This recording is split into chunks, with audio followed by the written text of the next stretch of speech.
I've done many things throughout my years playing World of Warcraft. I've slain the Lich King. I've defeated Deathwing. I saved the world from the Burning Legion and helped put an end to Sargeras' reign. And most impressively, I've even survived Baron's chat. But one thing that I've never done is play and experience World of Warcraft as it was in the beginning until now. With the 20th anniversary of World of Warcraft, Blizzard decided to release fresh classic servers as they were in 2006. This means we're throwing all of Modern WoW's conveniences and updates out the window, and we were given a chance to explore the world as it was before. And this is where our story begins. The story of a lowly warrior trying to make a name for himself among thousands of other brave adventurers. And it all begins with us opening our eyes to a gigantic world with endless possibilities and harrowing adventures. Welcome to my journey through classic World of Warcraft. We arrived in Azeroth in the Valley of Trials like many adventurers before me. Upon speaking to the locals, we were sent on a few different quests to get our feet wet in this vast world. Our first quest was to simply go and kill a few boars surrounding the encampment. This one proved to be pretty easy enough, a soft entrance into the world of questing, if you will. After we returned and handed in the quest, we were then tasked with killing scorpions and retrieving cactus apples. The latter quest being deceptively challenging with the abundance of players on the same mission. I decided to indulge myself in some mob grinding while I waited for these little buggers to respawn. Now the scorpions, although more challenging than the boars, still proved to be relatively easy to kill. Upon arriving and turning in those two quests, and getting some decent little armor upgrades along the way, we were then tasked with retrieving the medallion of a warlock who has nestled himself in a cave surrounding himself with demonic creatures. Finally, a quest that felt worthy of my abilities. After hacking and slashing our way to the back end of the mountain range, we found the warlock Yerok Baneshadow hiding like a coward in a cave, surely scheming up a cowardly plan to attack the village in the middle of the night. The battle between us was short and relatively anticlimactic. With a few blows, the warlock fell, and I had received my medallion and headed my way back to town. Our journey through the Valley of Trials was extremely nostalgic and honestly was amazing to experience it in its first form. We turned in the warlock's medallion, and we were given a quest to head northeast to Sinjin Village. As we departed from our training grounds, making sure to leave a few cactus apples behind for the next generation of adventurers, we meandered down the rock path until we could see the outline of a small village, one whose architecture was very different from the orcish ones we had just grown accustomed to. It was in this village where we would embark on quests that would show us just how dangerous this world can be. Hit him! Pussy! Hit him! Hit him! Shoot something at him! Do something! Help me! So after gathering all the quests in the village, we were sent to dispatch a few hostile trolls that had turned the neighboring islands into ritualistic encampments. It was made very apparent as soon as I stepped foot on these islands that from this point on, we're gonna have to get serious, because we were severely underleveled, and people were not lying when they said to me that leveling as a warrior can sometimes feel like being kicked in the nuts repeatedly.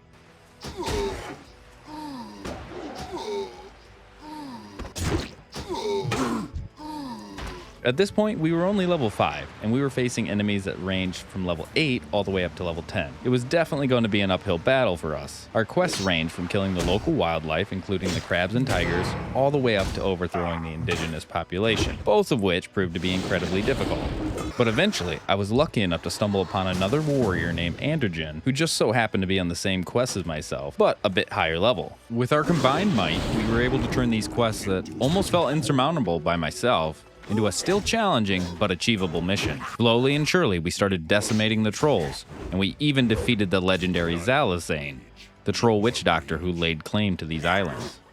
After finishing all the quests on the islands, Androgen and I said our goodbyes, as he went on to the next questing zone and I stayed behind to finish my last remaining quest.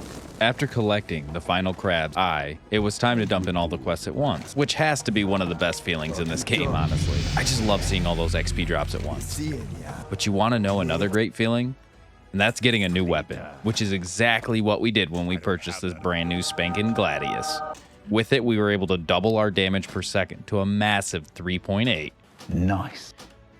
And with everything that we've learned and everything that we've gathered, it was time for us to move on to the next questing zone, Razor Hill. Once arriving in Razor Hill, I made sure to first collect every one of the multiple available quests. And it was also time to make sure to grab all the new abilities my warrior had earned.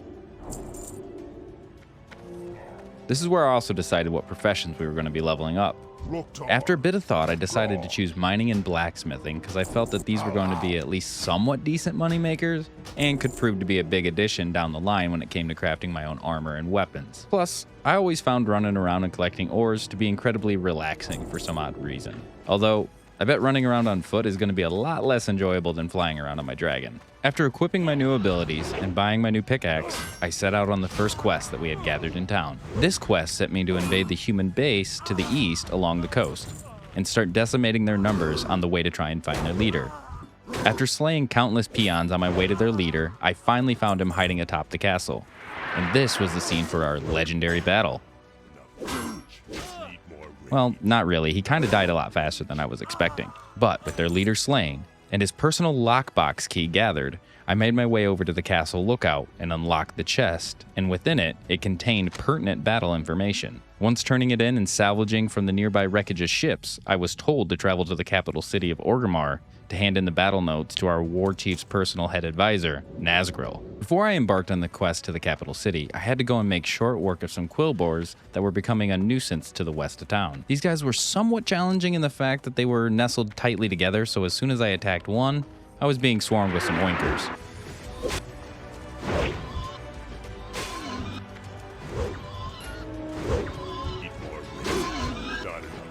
But with some strategic pulling techniques, I was able to vanquish the last quillboar and head into town to turn in all the quests and prepare for our journey into the capital city. Walking underneath Thunder Pass was such a rite of passage. It felt like such a defining moment for my character as I strolled up to the massive gates of Orgrimmar for the first time. I'll never forget the emotions of seeing a city as massive as this, with hundreds of other players running around filling its streets with such life. Seeing the Horde capital city as it once was before the Cataclysm was such an enjoyable experience. I took the opportunity while there to gather any supplies and check the auction house. After strolling through town and sightseeing, I headed back to the Valley of Wisdom in order to hand in the letter to Nazgril. Upon arriving, I was surprised to learn that once I turned in the letter, no further quests were available, which was most likely my fault for not finishing up a quest I was given in Razor Hill earlier. This quest had me backtrack inside of Thunder Pass to eliminate a goblin warlock who was an upper-ranked member of the Burning Blade clan, the guys who had been causing all this ruckus all the way back in the Valley of Trials. After fighting our way through thunder lizards and harpies, we finally arrived at the goblins' camp. And let's just say, it did not go well for me, guys.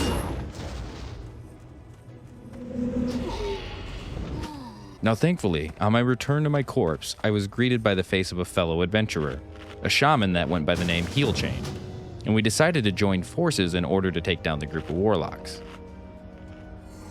Even with his help, the fight proved challenging. But eventually, we were able to persevere and take down Fizzle. We completed the quest and returned back to Razor Hill triumphant. After finishing up and turning all the quests in at Razor Hill, we were now assigned to take the fight right to the Burning Blade clan. They had taken up refuge in a cave on the coast right outside of Orgrimmar, and after arriving, it was made clear that this was going to be a huge endeavor. These guys were packed into this cave like a can of sardines, and they weren't weaklings by any means. But with a successful team up with the nearby hunter and shaman, we were able to conquer their cave and defeat their leader.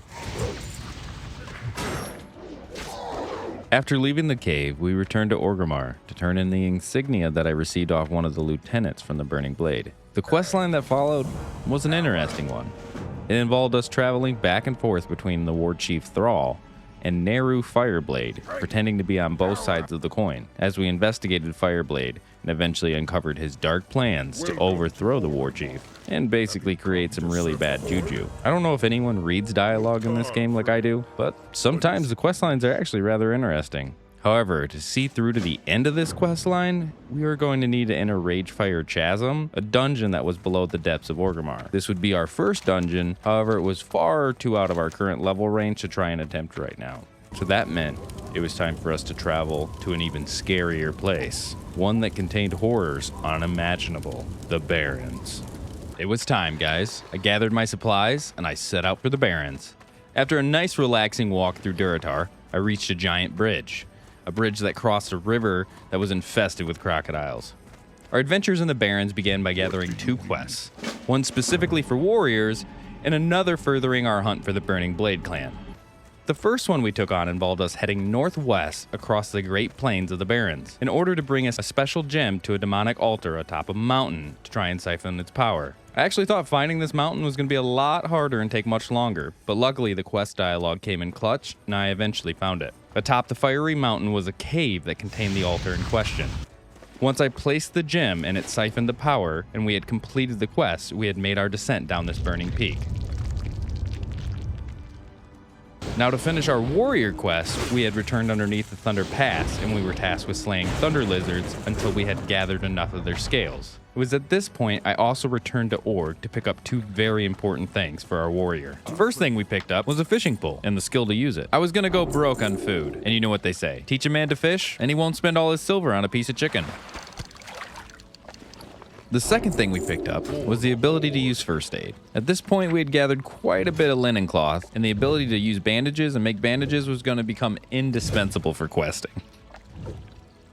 After returning, we handed in the scales, and we were then sent off on yet another mission to find and climb another mountain. Now apparently atop this mountain resided a blacksmith who could apparently forge us a weapon fitting of a warrior of our stature. This journey, however, across the Barrens proved much more treacherous than the last. After barely surviving the vicious wildlife, we finally climbed the mountain and found the blacksmith. He then requested some help retrieving some stolen goods from some meddlesome quillboars. And I had no problem obliging because quillboars have to be some of the most annoying creatures I've come across yet. Plus, the reward for this quest was going to be the single greatest piece of gear upgrade we've received yet. A nice green one-handed axe, so that will surely come in handy trying to take down RFC. After receiving our axe, we then traveled to the Crossroads, which is a massive hub in the center of the Barrens, and one that holds extreme nostalgia for anyone who's ever leveled a troll, orc, or tauren.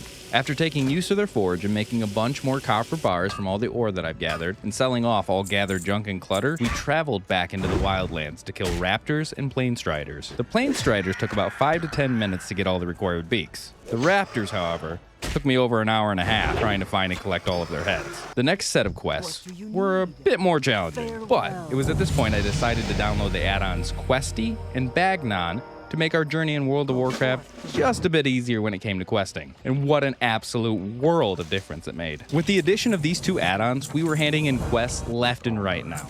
The feeling of seeing a full quest log greened out, completed, is just amazing. Plus, it's showing you so many hidden quests that I honestly never would have found. Just makes it so much easier and less likely you'll be under-leveled when coming into the new zones. We traveled all over the Barrens doing any quest that came our way, from cutting off prowler claws, to slaying harpies, to retrieving stolen goods back from the natives. I'm gonna be 100% honest with you boys. Leveling as a warrior in the Barrens is sometimes an absolute soul-crushing experience. I've only been able to pull one mob at a time at this point, and most areas have mobs so densely packed with long aggro ranges that as soon as you touch one, you may as well just charge into both head on.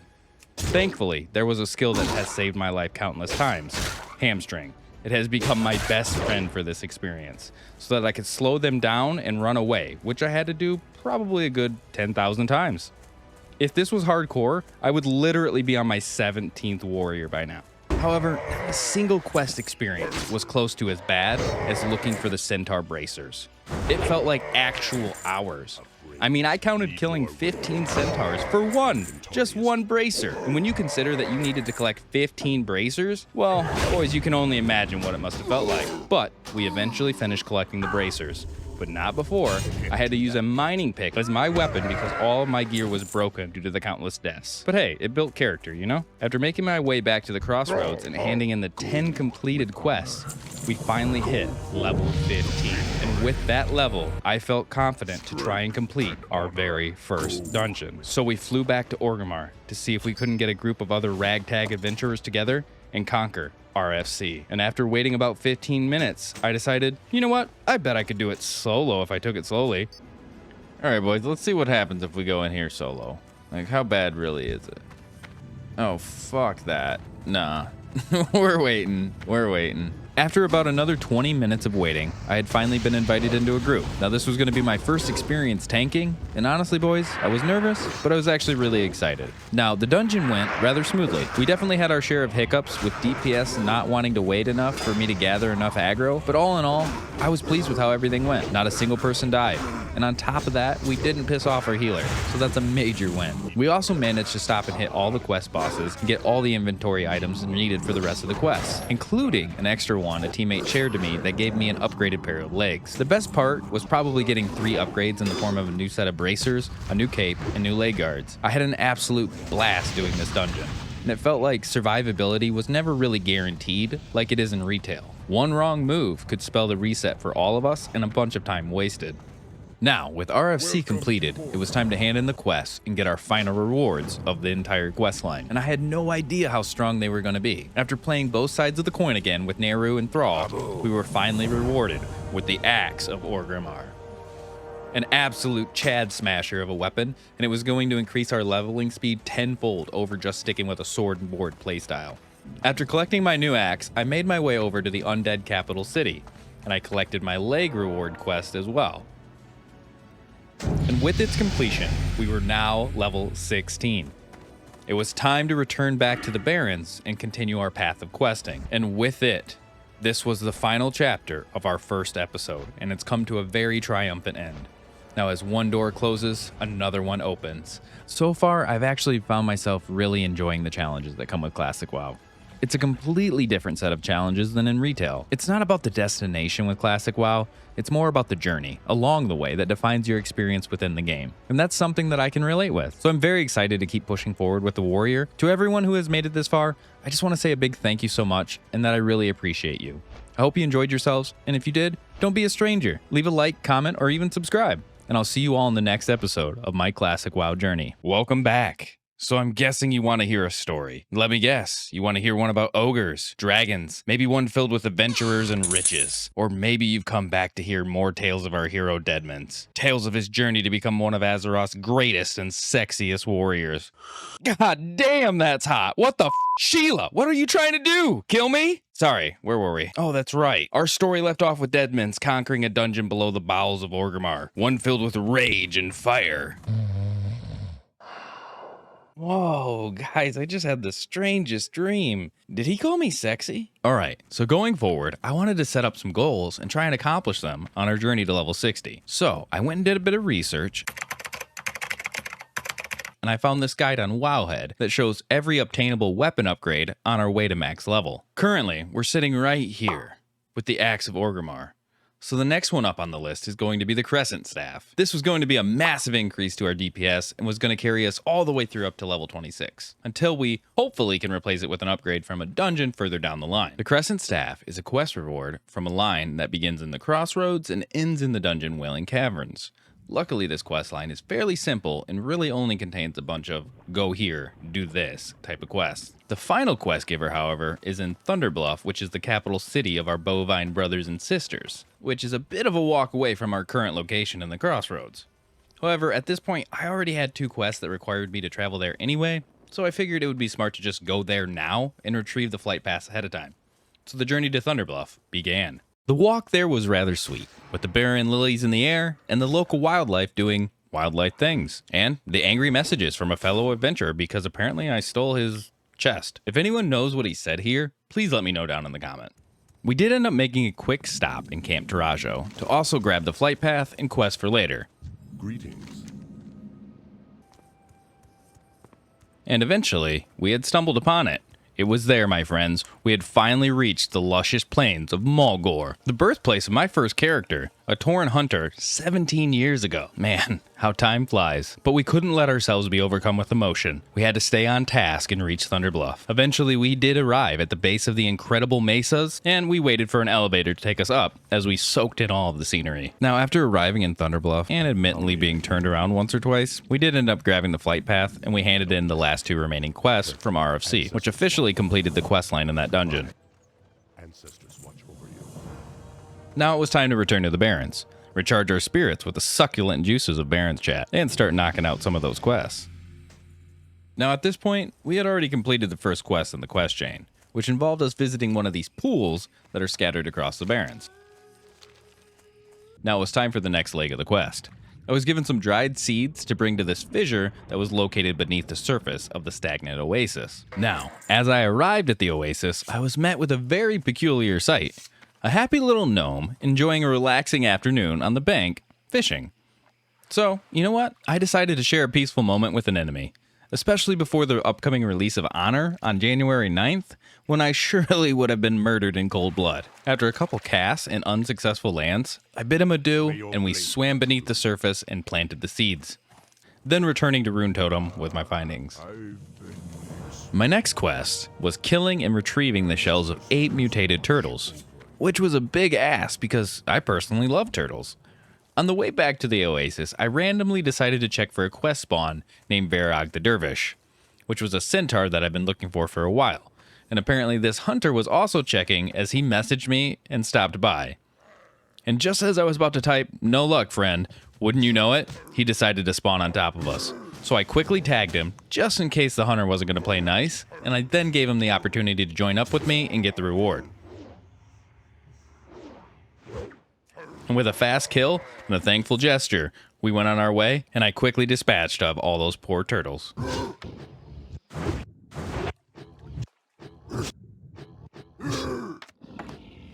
Now with that completed, it was time to finally head back to Thunderbluff in order to speak with Hamul and Nara Rune Totem, who said it was due to the tainted work of a couple twisted night elves that were residing in Wailing Caverns that this whole mess began in the first place. And it was there that I received the quest to vanquish them and in turn be rewarded with the Crescent Staff. The finish line was in sight.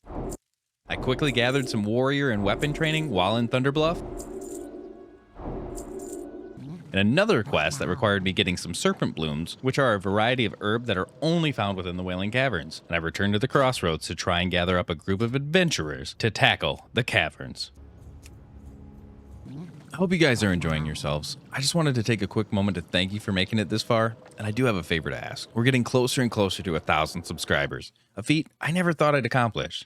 So if you would be so kind as to consider subscribing, it would mean the world to me. That's all. Back to the episode. Thankfully, it didn't take long at all for us to gather a band of adventurers. I guess that's one of the major perks of being a tank. Now, after a couple minutes, everyone made their way to the entrance of the dungeon, and it was on. We fought tooth and nail through the elite mobs that were trying to prevent our entry into the dungeon. But they were no match for our combined might, especially once I looked over and saw that one of our members was a level 31 shaman.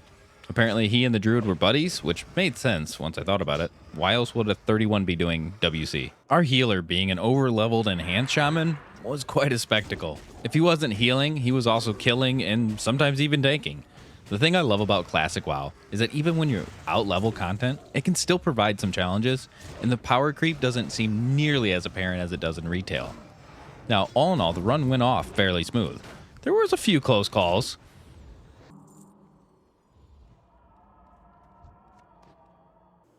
And this mage must not have seen us roll for the chest and ended up looting it without rolling. So obviously we had to make a few ninja looter jokes, which he must have thought we were serious because he ended up messaging me saying he'd give me a gold just because of it, which I immediately declined and said not to worry about because at the end of the day, it's just pixels. We progressed further and further into the caverns, decimating all fang lords and overgrown lizards that we came across. I even managed to pick up a new chest piece and this sick new one-handed mace for tanking. And we may have gotten lost once or twice along the way. I'll say the right side of this dungeon can be quite the headache. And after finally figuring out the maze that you call a dungeon, we found ourselves faced with the leader of the Fang and his twisted abomination. Now, taking out the leader of the Fang was simple enough.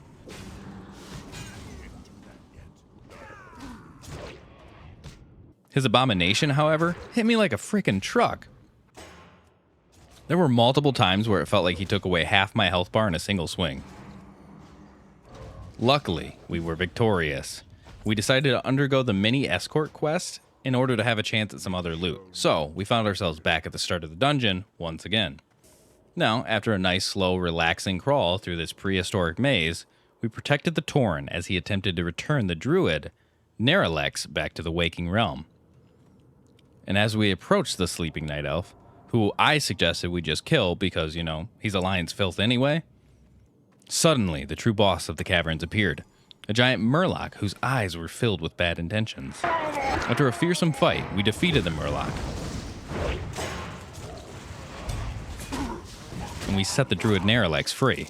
I am awake at last. This meant we had officially cleared Wailing Caverns completely. And now it was time for our main reward, the Crescent Staff. The staff we were going to keep from level 19 all the way up to about level 26 or 27. It will likely be a weapon we hold on to for the longest span of time. Now, I'm more of an axe or sword kind of guy, but this will have to do until we get our next weapon. Now, with the staff in hand, it was now time for us to journey back and complete a few more runs of Wailing Caverns, trying to complete all the quests. We'll receive a nice 10-slot bag if we do,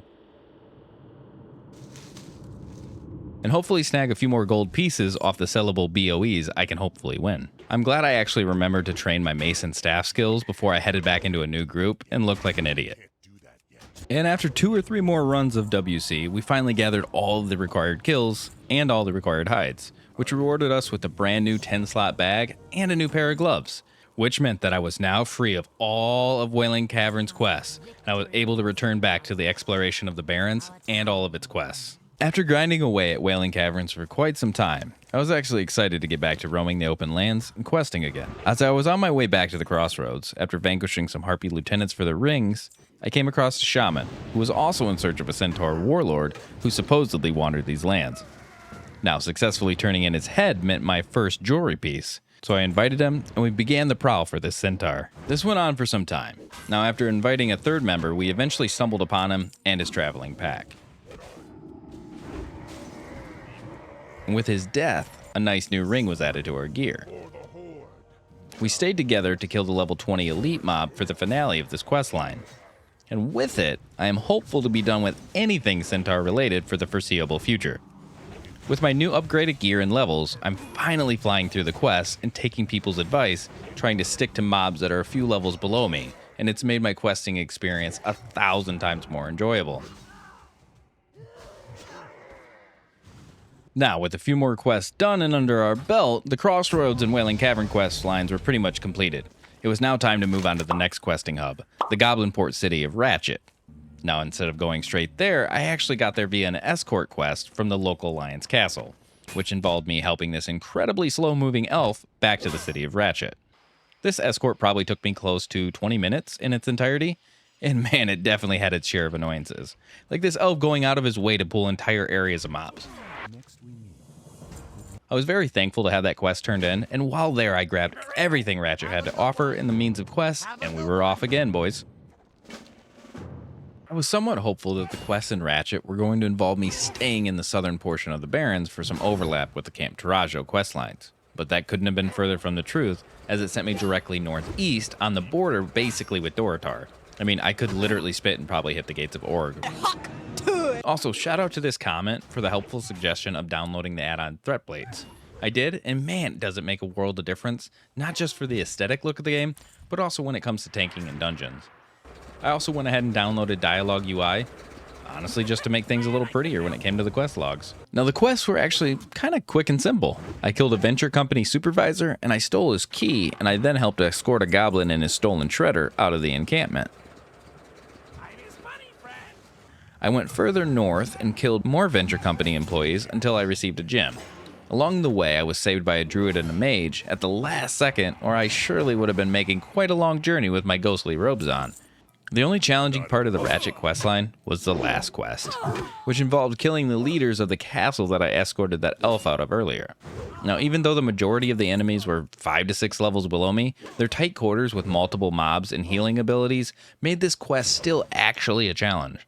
I actually almost died twice throughout the endeavor, making me wonder how it would have gone had I tried this at the actual level requirement.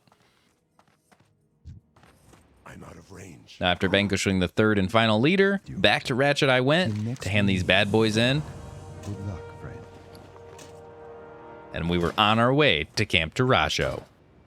Camp Tarajo started off incredibly depressing. It all started with me killing Quilboar, which is a very enjoyable pastime of mine. Now, as I progressed through their southern encampments, I came across a torn tent that just seemed incredibly out of place. So out of curiosity, I had to go for a look-see. And as my vision became clear, it became apparent what I had just stumbled upon. The slain body of Mancrick's wife. Now, I mourned over her corpse as I started to think about what I was going to say to the orc. How do you even begin to tell somebody something like this, even though I knew it had to be done? So I thought about it as I made my way back to the crossroads, on the way killing what felt like hundreds of raptors in order to take their horns. And wouldn't you know, upon telling him, well, he took it a lot better than I would have. Thank you, I understand. Really? I would have wanted to go absolutely nuclear at that point. Huh, oh well. But a few more Quillborn slain, and a couple lizard vials turned in, and it was time. Time for us to gather our things, leave the barrens behind, and move onward to the northwest, to Stone Talon Mountains. Nice change of scenery for once. Now don't get me wrong, I love my barrens like no other, but it was nice to try to change the pace of things and being in the mountains instead of the flat plains. The quest in Stone Talon Mountains started off by slaying some Taurens that decided to go rogue, as well as trying to overcome my fear of spiders by launching straight into a nest of the overgrown crawlies, which culminated in me trying to 1v1 their level 21 elite broodmother, which, as you could expect, didn't go so well. Now, you're watching this and you're probably thinking that I would have learned the first time, but you guys must not know me, because I didn't. And if it wasn't for the help of this rogue inviting me for a team up, we likely would have just sat here for a great while trying to finish off this fanged menace. Now, after teaming up and killing her, we collected her fang and a bunch of eggs that were scattered around, For the Horde. as we made our way over to the Venture Company logging camp to start making a ruckus. There, we killed off a large amount of their workforce, and we discovered a cave that had a quest inside. The cave was littered with kobolds, and if it wasn't for a team up with a shaman, I was going to die in there too. We had finally got to the end of the cave, and we waited patiently for this quest goblin to take 15 minutes to mine some ore for us to take out of there and leave. Now, on the way out, I stopped to chat with a rogue, wondering if he was going to go for the same silver ore node that I was. Deciding to be nice, and I offered to roll on it if he was. Luckily, he didn't, and he let me have it. And we were out of there, and we turned in both those quests, and we made our way over to Sun Rock Retreat, a horde encampment nestled right in the mountains midway through the mountain range. Now, in Sun Rock Retreat, it was there that I received a quest from the water elemental, Tsunamen, that would send me into the dungeon Black Fathom Deeps, which just so happened to be the location of my next upgrade, the legendary two-handed sword, Strike of the Hydra. It was time for us to embark on our next goal. However, I first wanted to hand off any straggler quests to make room in my overflowing quest log before we entered another zone and overwhelmed again with too many choices. So that meant a quick trip to Ratchet and a quick trip to Thunderbluff, which cleared up 5 new quest spots, and then it was time to enter Ashenvale, our next zone. So after a nice little walk north of the crossroads, we finally arrived at the transition between the zones. And what a beautiful contrast it was. You had desert on one side and beautiful luscious forest on the other. Now the scenery of Vanilla WoW, it really never ceases to amaze me. For a game that's 20 years old, it's very impressive how well the game still holds up visually. The trip through Ashenvale was long, and it was filled with dangerous foes. However, the beautiful scenery and nice relaxing sounds of the rain falling made the journey feel a lot less taxing than previous stretches that I've come across so far in my travels. That was until I had my first run-in with the filth that makes up the Alliance. The honorless bastards jumped me as I was peacefully strolling through Ashenvale. Now, a couple of Horde brethren jumped in to try and save me, but it was too late. The damage I had received was too much, and I was dead. Murdered in my young prime. And after a very long walk back to my body, the coast was clear, and it was time to keep pushing forward. Eventually arriving at the sandy, desolate beach to find a small camp of Horde NPCs.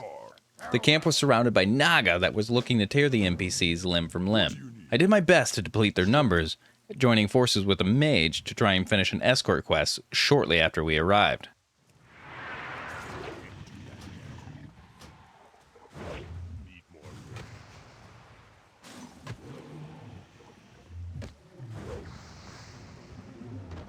After working our way down the beach and slaying any Naga that we came across, I found the entrance to the Black Fathom Depths. Immediately joined forces with some fellow adventurers, working our way down to the bottom, trying to avoid death at the hands of this tightly packed elites. Collecting any of these sapphires I needed for a quest along the way. Now, after getting to the bottom and waiting about 20 minutes for a dungeon group, I decided to leave and go back to questing. But eventually, I saw a message in the general chat that was looking for a tank, so I had to jump at the opportunity. So I raced back to the closest fight path. That was until I saw this night elf hunter along the pathway, and decided that unfortunately, she had to die. Judging by her pet already being dead and the fact that she only had half health, I figured it was safe to assume that she had probably just resurrected. After dispatching of her and leaving her corpse behind to send a message, we jumped on the flight path and soared over to the coast.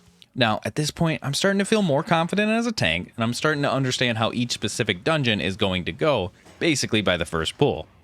Now, at this point, I was struggling to handle the level discrepancy between me and the DPS, which was resulting in me losing aggro quite a bit. However, this group was extremely laid back and chilled, so everything just flowed extremely well. This is the kind of dungeons that make tanking a fun and enjoyable experience. And slowly but surely, we killed every boss in BFD. I even managed to snag a few gear upgrades along the way.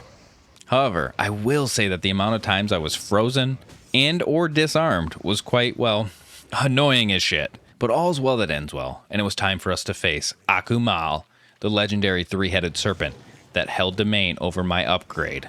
The fight was legendary, and this beast was unlike anything that I've faced up until now. Although at the end, I did perish in the fight, the rest of my team soldiered on and eventually brought the mighty beast down. And with it, I was rewarded with nothing because it was a belt. Not even an upgrade for me. However, the druid needed it, so no harm, no foul. I'm just glad someone was able to profit from it. I did, however, complete all the quests in that single run, which resulted in us receiving a brand new tank main hand sword. So it definitely wasn't a waste by any means. I decided to run it back in the hopes of getting the new weapon. Now this group was fun, and we had no problems clearing the previous time, so why not take advantage of all of us being here together and try again? After another successful run, we made it to the final boss. And wouldn't you know it, boys, we actually got nothing because it didn't drop again.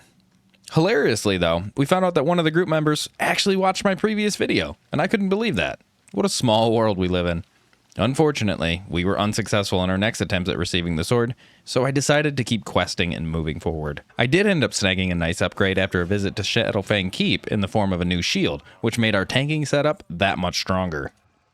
And well, everyone, I just wanted to say thank you again. Thank you for watching, and I appreciate each and every one of you, especially the ones that made it this far. I hope you enjoyed the video, and I can't wait to keep pushing further and further on the warrior. In the next episode, we're going to try and achieve the single biggest upgrade on the warrior we'll probably ever see, the fabled Whirlwind Axe. And I'll see you all in the next video.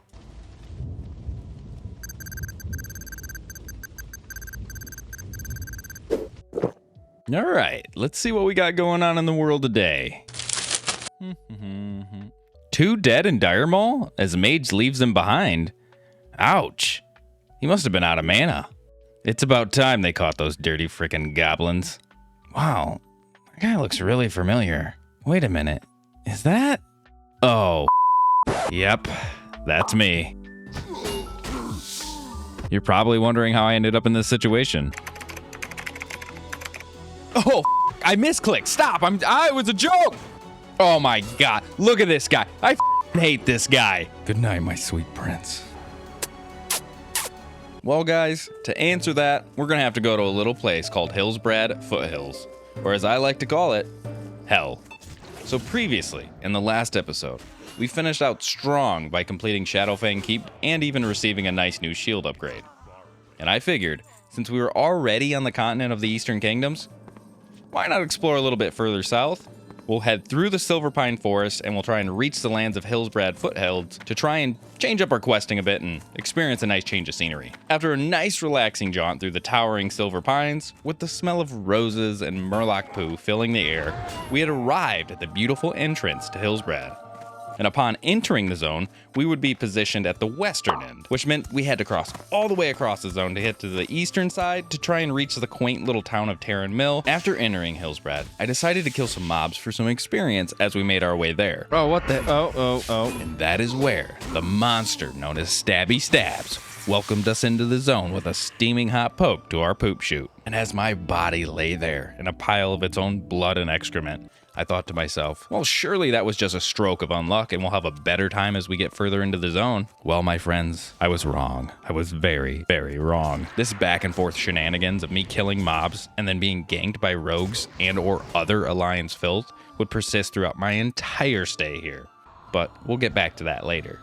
right now I decided to take an unfortunate event, take some lemons and try and turn them into some lemonade. So we accepted the res sickness and the durability loss, but we were able to skip the time of either having to run back to our body and face getting ganked again, or just running all the way to Terran Mill here in the first place. So this meant we were finally at our destination. Not really how I imagined getting there, but hey, we're here and we'll take it. And it was finally time for us to start knocking out some quests and get some experience. The first few quests involved slaying a bunch of Syndicate rogues and other henchmen in a nearby castle, while also trying to rescue 2 captured Horde members. The quest was simple enough, but it did take a minute while waiting for the jailers to respawn to try and save these poor captured orcs. But eventually my patience paid off, and we vanquished the remaining syndicates, and which, although I know they're just NPCs, it felt pretty good to kill some Alliance. Now, we were also tasked with killing the local wildlife. Go figure. It seems like whenever we arrive in a new town or village, we immediately start having to kill all of the local wildlife. But you know what? I needed that sweet, sweet experience. And wouldn't you know it, it was here that I ran into another Alliance, and I was ambushed by another honorless rogue. Surely he was sent here to slow down my ascent to becoming Azeroth's greatest and sexiest warrior. Which they always seem to jump me when I'm fighting mobs, so when I die, I always get to have a nice little durability loss on top of it. Now, after being killed by the rogue, I revived, and I kept making my way over to the far western side of Hillsbrad, where an Alliance farmland had a bunch of NPCs I was required to kill. Now, these weren't just any farm fields, my friends. These were the killing fields. Now, let's just say I got used to dying and walking all the way back from Terran Mill. In between the deaths, I did find enough time to kill off the required quest targets, which thankfully I did gain a fair bit of experience for my troubles. Earning quite the appetite from all the death runs, I did enjoy a nice bite to eat next to a dwarf priest, who surprisingly showed no signs of hostility. If only his Alliance comrades could have had that much humility. I then turned in the completed quests, and I realized that with all the time that I spent dying and running back over and over again, I was moving at an incredibly slow rate. So I made the decision to leave these forsaken foothills behind, and we were going to return to the luscious forests of Ashenvale once again, but not before tasting the sweet vengeance of striking down an Alliance mage on his way out of the foothills with the help of this druid. Can't do that yet. Hey, I hope you guys are enjoying the video so far. We're so close to hitting the goal of 1,000 subscribers, so if you would be so kind to hit that button, it would mean the world to me, guys. All right, with that said, let's get back to the video. After enjoying a nice scenic flight to Ashenvale from Orgrimmar, we made our way back to the Satyr questing zone that we had left behind previously when we were just a little bit too underleveled. And while en route to that questing zone, I did have to unload some hatred I gathered in the foothills onto this poor hunter, which it actually turned out to be an extremely close fight, and it could have gone either way. Thankfully, this time things turned in my favor, and I was able to pull away victorious. And now it was time to go kill some goatmen. Okay, guys, so I must be freaking blind, because I swear every single one of these goat dudes had horns when I killed them. But when it came time for me to collect them, they were just magically gone. So this meant I had to kill like 400 of these guys to get their horns, which honestly wasn't that easy of a task. But eventually, I got my last horn, and I got the hell out of their encampment. After finishing up my squabbles with the goatmen, I moved on to a very simple escort quest. Well, what I thought was going to be a very simple, easy escort quest. But it turns out that was not the case, because I ended up having to do this quest over 3 freaking times, because this stupid orc was pulling and getting himself killed every time. Thankfully, on the 3rd try, I was able to kill the Night Elves before they got to him, and the escort quest was over and completed. And it was time to head to the west side of Ashenvale for more quests. Now, guys, I'm not going to lie to you. I did stop along the way, and I killed this AFK gnome priest. But honestly, I don't even feel a little bad about it. But after arriving to the western side to do some more quests, we began slaying some elementals. And things were going pretty good, and they were moving along quite nicely. Until I honestly may or may not have gotten a little bit cocky, and I tried to attack this druid. And well, I'll be honest, guys, it didn't go so well. I was all cocky, and I thought I had him. Things were actually going my way for once. And then he pulled off this insane full heal out of his ass, and I knew I was a goner. So I tried to run away like a coward, but it was no use. He got me. Now, after running back and retrieving my body, I joined up with my friend who was on his warlock to try and knock out some of these quests just a little bit quicker. And there were some Alliance filth that were unlucky enough to cross our paths. And you know what, guys? I still feel a little guilty over this gnome warlock. Like, he totally stopped and he sighed at me, which basically meant he admitted defeat and he was just watching his character be brutally murdered. I could actually envision someone just sitting at their computer like, really, dude? So after ruining that Warlock's night, we had got back to questing. And the first one involved slaying a son of Cenarius and taking his head back as a trophy for a reward.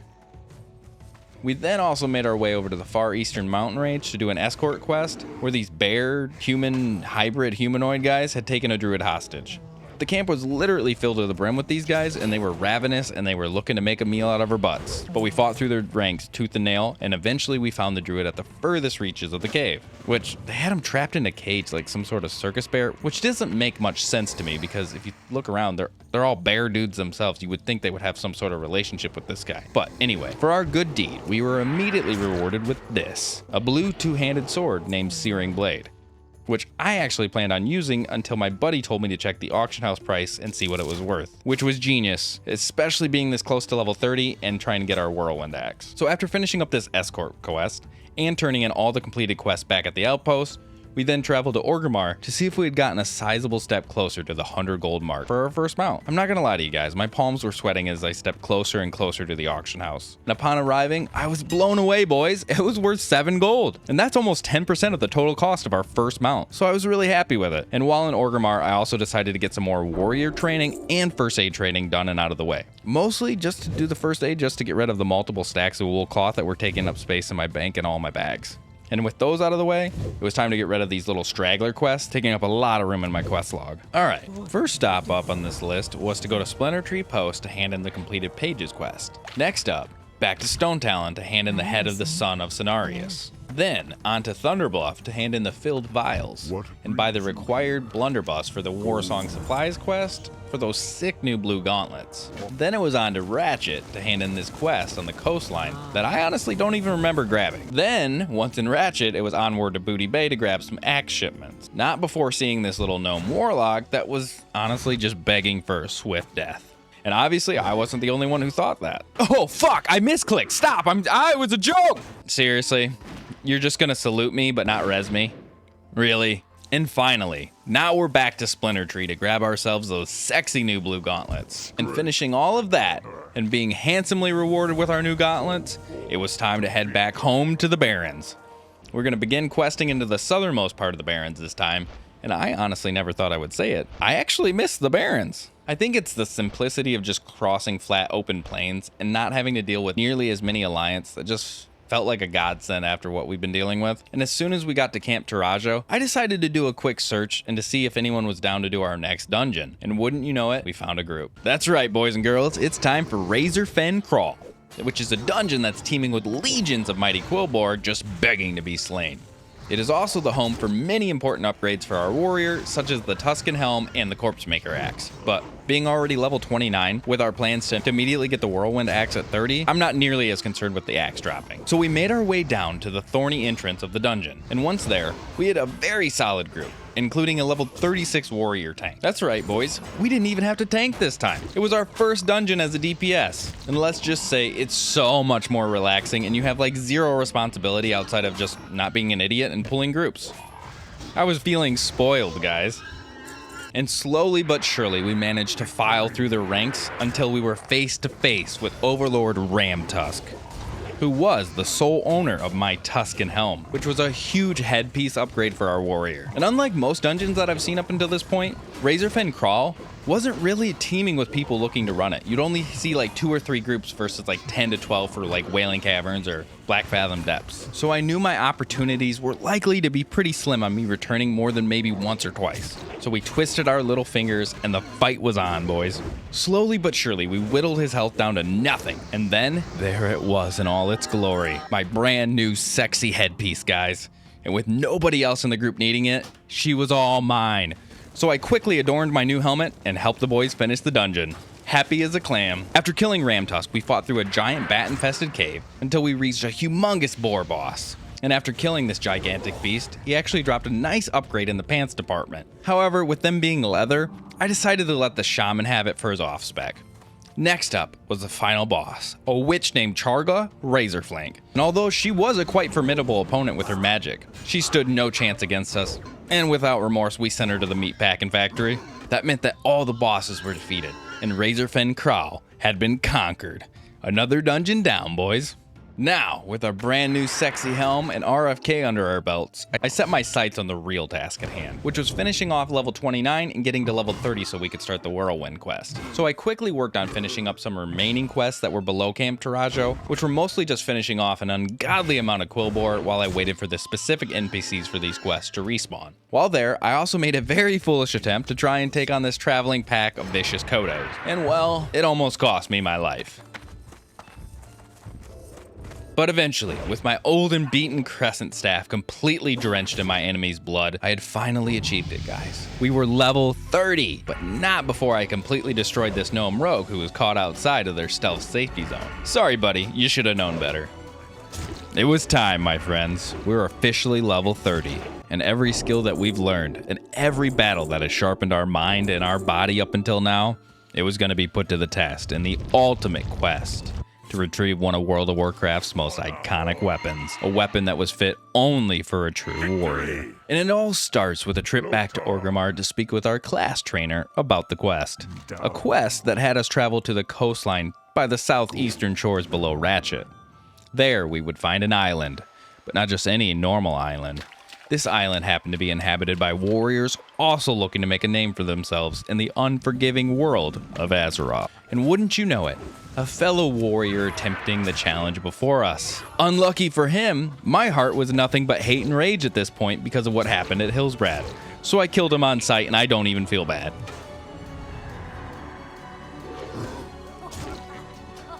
And honestly, I actually ended up killing this guy like 3 more times as he tried to return and jump me and do the same to me as I was going through the challenges on the island.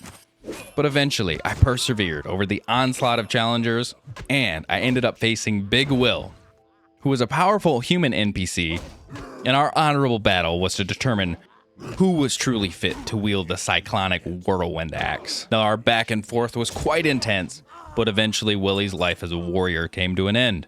Good night, sweet Willie. With Willie's defeat, we were now sent onto the next leg of this incredible journey. One that sent us back to the Eastern Kingdoms, back to the accursed foothills beneath Hillsbrad.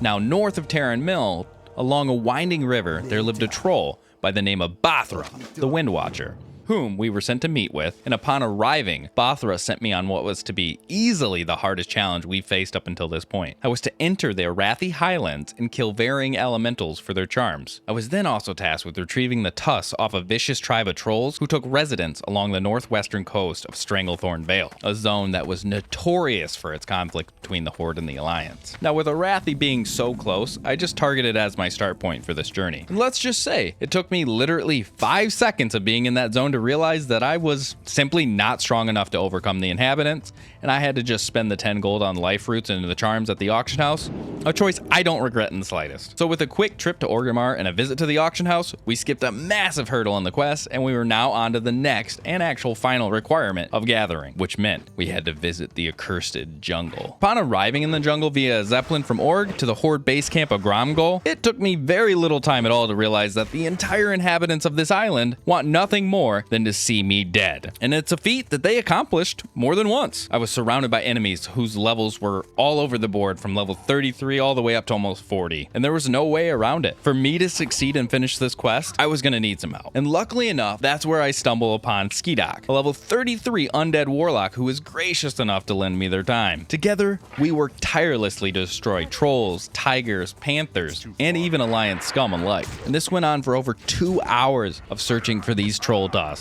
until eventually he and I were both battered, broken, and beat down, and we needed to rest for the night. So I said goodbye, I thanked him for all his help, and we both logged off for the night. It was a new, beautiful day in Azeroth. Surely we'll get all our quests done in Stranglethorn without any problems from the Alliance.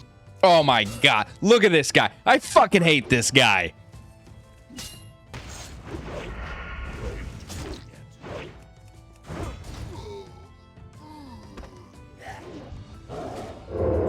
Oh my god, they're together. God damn it. So, after being corpse camped for literally an hour by these two, you son of a bitch. This druid, I tell you what. Need more room. Oh yeah, I knew that the rogue was going to be not far behind.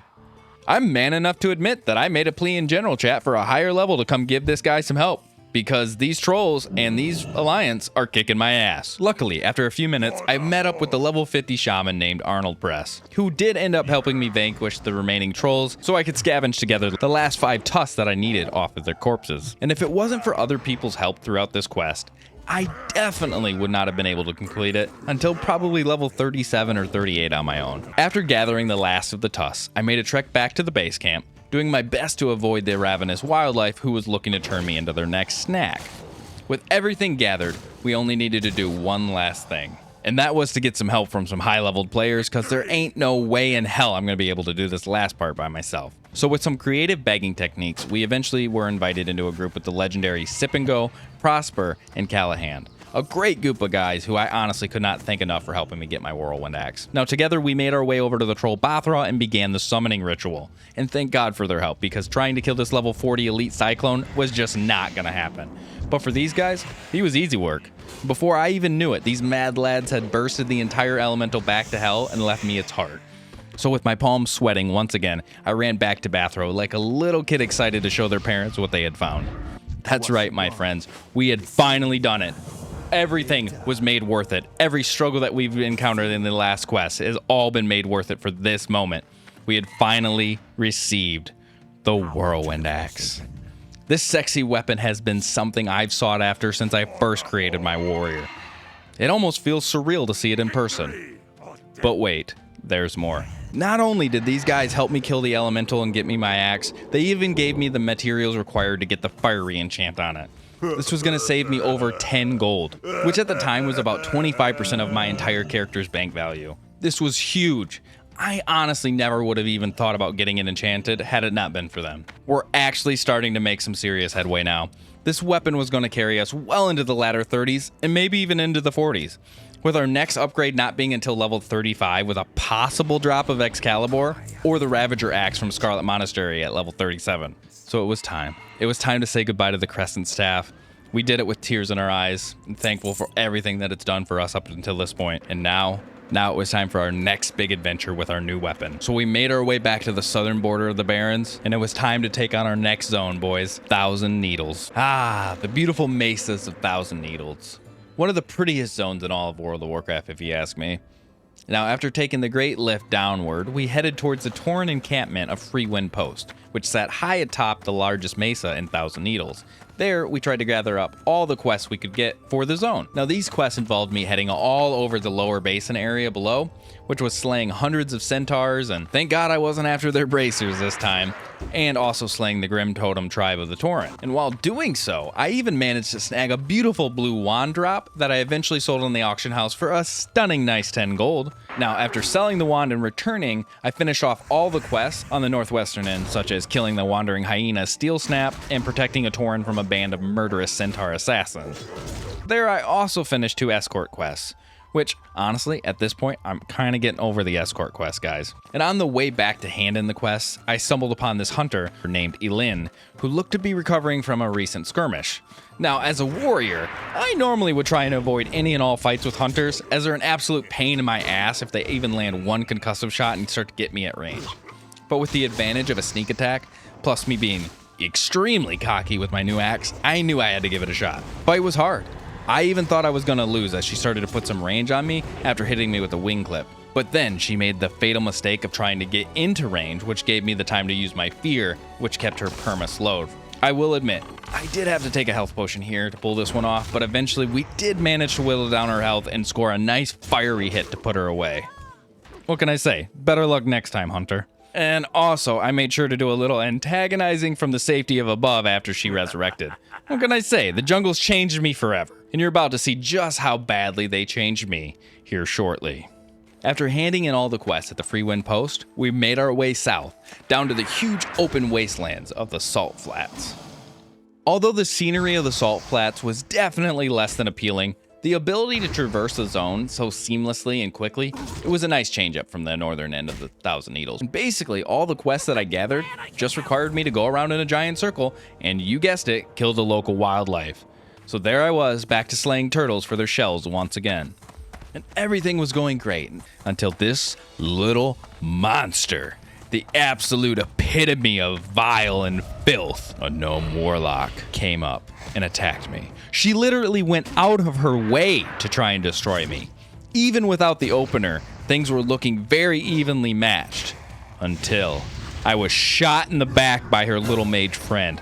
And not only do they attack a man while he's questing, they also have the disgrace to 2v1 him. Disgusting. I had only one choice, my friends. I had to make the call out to my horde brethren once again, to get vengeance on the souls of those who wronged not only me, but my orcish bloodline. Luckily, it was not long and someone answered my call, and I was joined up with a disc priest named Quietude. And what happened next, I'm not exactly proud of, but it had to be done. It had to be done. We made our way across the salt flats, and one by one we dismantled the entire Alliance foothold in the zone. No one was safe from our fury.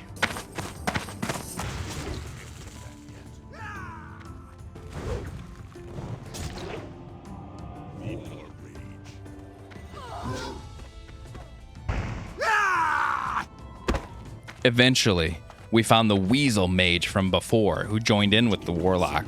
And what ensued was a 5-minute chase that saw us involving half of the zone trying to bring him down, as he laughed all cockily and arrogant and ran. Now, I know he was thinking he could see the light of Tanaris and safety calling his name, but thankfully at the last minute this shaman had another thing planned for his miserable existence. Now, unfortunately, instead of taking the punishment for his crimes earlier like a man, he called in for the reinforcement of a level 60 Shadow Priest like an absolute coward. But with the mage down, that meant that only one culprit from the skirmish earlier remained. The one who brought all this chaos into the world in the first place. That little gnome warlock who was solely responsible for all the pain that we had to inflict. As we were pursuing the flats, looking for any and everything Alliance to kill, she was spotted, running like a little roach from some mobs. With our target acquired, we then gave chase. I opted to take a flank in order to try and catch her off guard for a nice little charge stun if she got away from our priest. However, as I was being delayed by some mobs, I looked over to see that we were not alone in our chase. An undead rogue was on her like he was in heat. He was slicing and dicing her to pieces before I could even get there in time. Honestly, I was saddened to see her death was not by my hands, but I was happy to know that she got what was coming to her. As I spat on her remains and my undead comrade feasted on her butt cheeks, a mellow calm came over me, and it satiated the orcish bloodlust that was flowing through my veins. After cleaning my axe of all that Alliance blood that we had just spilled and regaining my true peace of mind, I was back to finishing up the remaining quests that I had left to do in the Salt Flats, which was basically just killing off every bit of the local wildlife again surrounding the racetrack. After another run around the entire zone, I handed in the last remaining quest from the Salt Flats, and I made my way back to the northern section of the zone to finish up some straggler quests. And once there, I got a nice little BOE blue drop from a mob in the form of the Guardian Blade. I was very hopeful that this drop was going to be worth a good amount, but spoiler, it was worth 2 gold. While there, this warrior also made a pretty big mistake of strolling past me as I was killing a mob, so I had to make him pay. I mean, at this point, screw the Alliance, am I right? Now, the last quest I had to finish was a long and perilous journey in the search of knowledge. First, I was sent north, back to Stone Talon in order to travel through a cave and receive a hidden tome of knowledge. And once returned, I was sent to Ashenvale to receive yet another tome of knowledge under the Druid Sanctuary. Thankfully, my Forsaken brothers and sisters had already laid to waste all the Druids. After grabbing the tome and turning in the quest, due to my proximity, I decided to hop on over to another zone and see if it was going to be a fitting place for my next questing zone once I returned after finishing this. Alright guys, so our next plan was to scout out Desolus to see if I was high enough yet to take on the mob. I was seeing all the quests were coming in for level 34s and 35s. For a warrior at the exact level of the quest, I was somewhat hesitant and kind of questioning whether we were going to fare out well or not. And well, my suspicions turned out to be correct because it did not take long to realize that I was just not quite the level to deal with these mobs effectively. Sure, I could kill them one at a time fairly easily, but I was going to need to bandage or eat after every 2 mobs, so it was just not going to be worth the time. So to make my trip to Desolace worth it, I did decide to run down to the southwest portion of it and grab the flight path. And I definitely made the most of the trip to the flight path by proving Horde dominance once again by taking on a 36 rogue named Jackie Chan, who also made the mistake of not being in stealth while walking by me. This is a lesson to all the rogues out there. After Stranglethorn, it is on sight, boys. I then had to lay to rest the spirit of this poor level 35 paladin. Poor paladin, he thinks he's a warrior. With a merciful strike, he was put down. Good night, my sweet prince.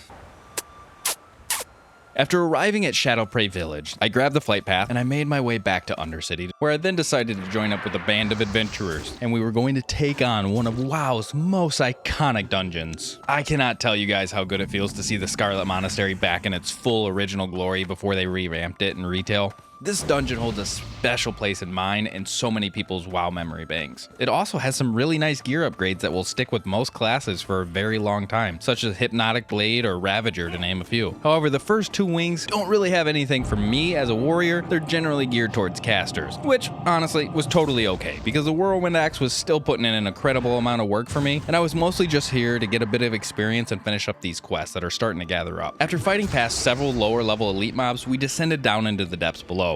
And first up on the list was Graveyard. With its relatively easy to navigate layout and lower leveled mobs, this was a great starting point for us. And without much of a problem, we fought all our way through the dungeon, killing any and all Scarlets who stood in our way. Eventually, we arrived to the open graveyard. There, we had to put to rest all the spirits whose eternal slumbers had been disturbed. And soon the only thing standing in our way was the dark crypt at the very end of the rain-covered pavers. But first, I had to stop everyone to make sure that we took a group selfie just for nostalgia's sake. I mean, come on guys, we have to. After a little shenanigans, it was back to work. We cleared the remaining mobs and then descended down to the dark depths of the crypt below, where the final boss, Blood Mage Thanos, sat. Hungering for vengeance. With a quick hack and slash from the group, the twisted skeletal mage and his dark magics were laid to rest, hopefully once and for all. And with his defeat, Scarlet Graveyard had been finished. We then set our sights on the library, whose great halls were filled with centuries of Azeroth's knowledge and history. It also contained 2 specific books that I needed for the quest. The library was significantly more difficult than the graveyard. Not only are the mobs more densely packed and higher leveled, the layouts promote the pulling of extra packs if you aren't paying close attention. Slowly but surely, we made our way through its halls, killing mob after mob, until meeting the first boss, Houndmaster Loxy. Now, the truth be told, the fight with Loxy was a bit scuffed, boys. His hyena pups are no joke and can easily tear through the delicate flesh of a caster if they're not too careful, and well, that is exactly what happened to us. Unfortunately, our warlock fell prey to their attacks, and we didn't even have time to mourn the loss as we still had the boss to contend with. With sadness in our hearts over Mikkel's death, we took the fight to Loxy, eventually gaining the better of the Houndmaster and claiming his training stick as a reward, which I ended up winning and actually sold for $1.50, so we'll take that, boys. After Loxy's defeat, we fought through the tightly packed lower halls that led us right into the giant library, and the home of its twisted librarian, Arcanus Doan, whose elemental mastery over fire was not to be underestimated. Many adventurers up until this point have been cooked to a crisp at the hands of his magics, and our strategy was fairly simple. Keep burning down his health as we prepared for his ultimate attack, a giant infernal that filled the entire room and caused massive damage to any poor soul that was caught in its path. And well, it seemed that my reflexes were just a tad bit slow as I took the full force of that inferno, which caused me almost 700 points of damage out of my 1400. Luckily, our healer was on the ball and he had me up and running in no time. And with a quick retaliation and execute combination, the Arcanus was slain. And after slaying Doan, we grabbed the Scarlet Key, giving us access to the other wings of the dungeon, and we sniped the 2 quest items. This meant that we had fully cleared half of the Scarlet Monastery. And at this point, boys, we were level 35. And we accomplished so much on our journey through Classic WoW so far. After handing in the remaining quests from Scarlet Monastery in Thunderbluff, we also flew back over to Thousand Needles to finish both the Elite quest and the Path of Knowledge questline, meaning that every single quest in Thousand Needles was now completed. Over the course of this journey of this episode, we've amassed an amazing 81 gold at level 35. This meant that we were so close to achieving our goal of having 100 gold ready for our mount by the time we hit level 40, but I hope you guys enjoyed this episode of my journey through Classic WoW. Don't forget to subscribe so you don't miss the next episode in the series, and I want to thank each and every one of you for watching, especially if you made it this far. This is Deadmans, and I'll see you in the next video.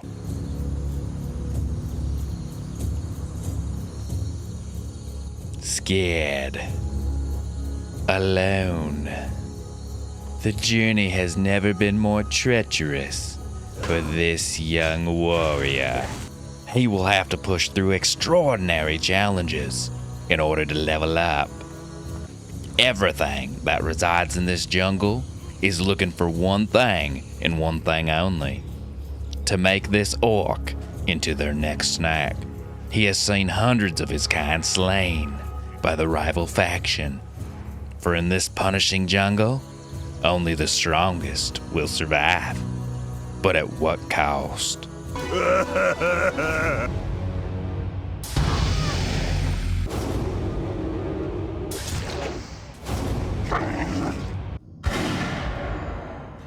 Another beautiful journey into Stranglethorn. You know what, guys? I'm actually pretty optimistic this time around.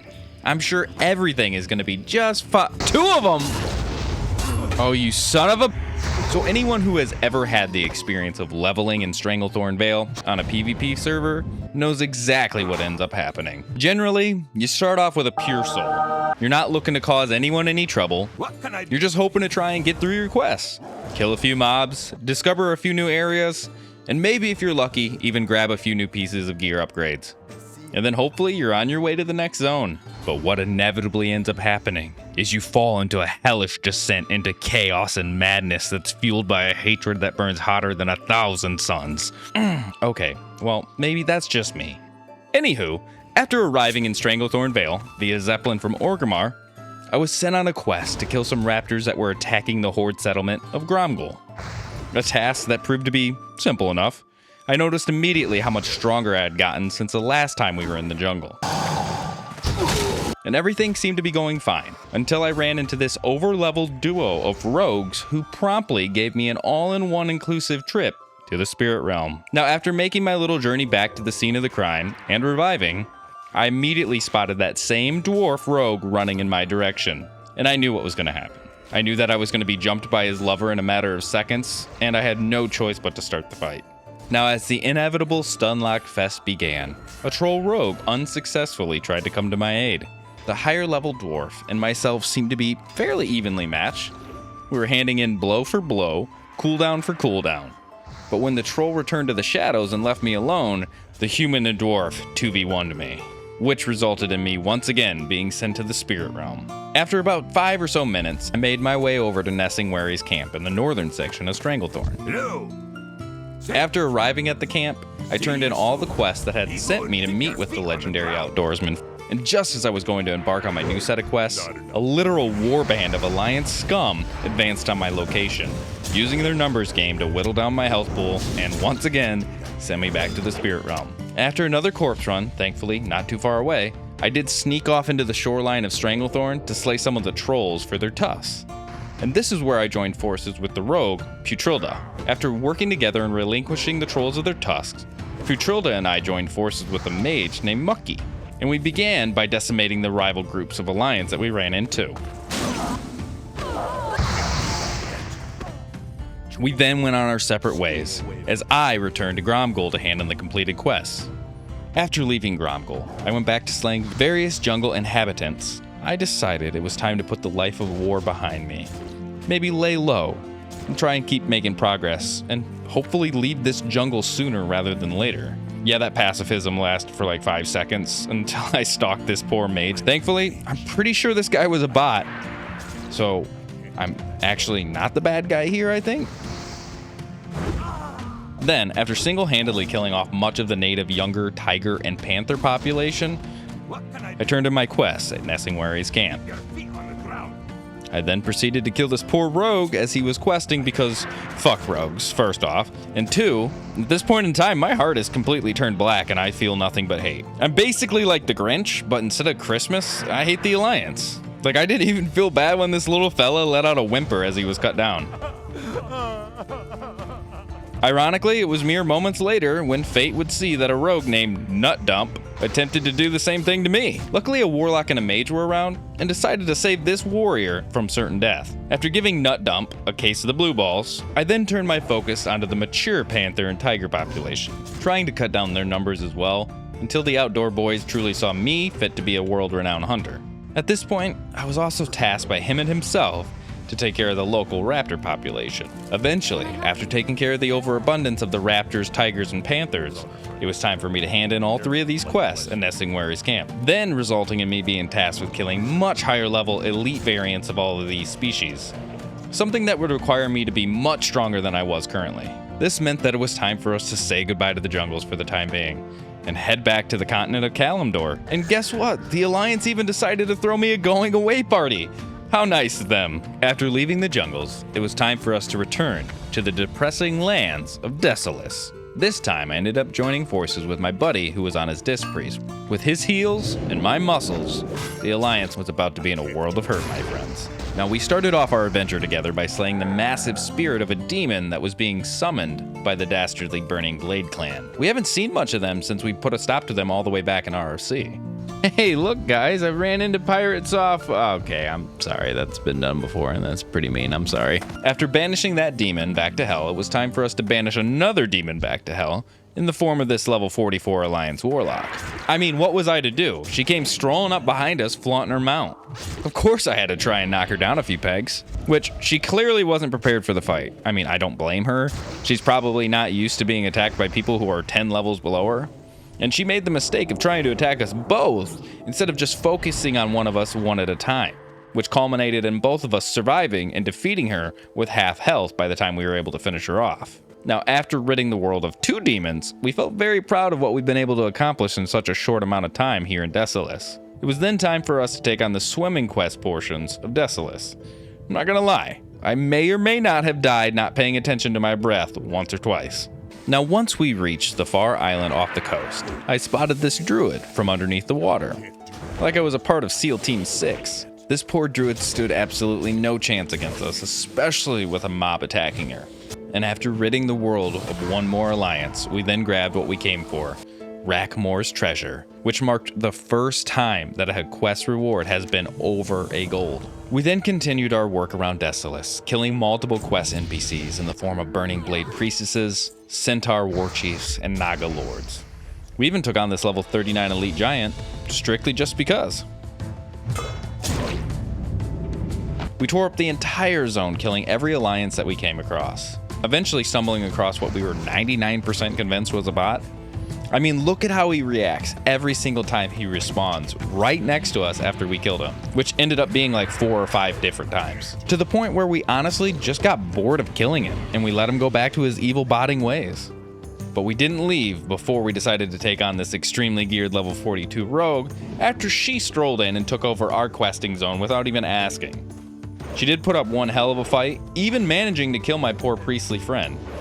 Thankfully, I was able to avenge him and send her on a nice little corpse walk across Desolace. After finishing off the majority of the quests in this zone, and the Alliance population to boot, it was time for us to call it a night. At this point, we were almost level 38, and we had actually reached the goal of 100 gold, which meant we had all the money required for our first mount. At level 37, we now had access to the next wing of Scarlet Monastery, which was the Armory, arguably the most important of all the wings when it came to gearing up my warrior.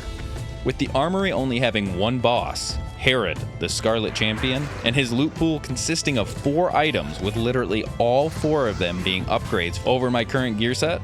The downside though being he only drops 1 at a time, which meant it was time to farm a lot.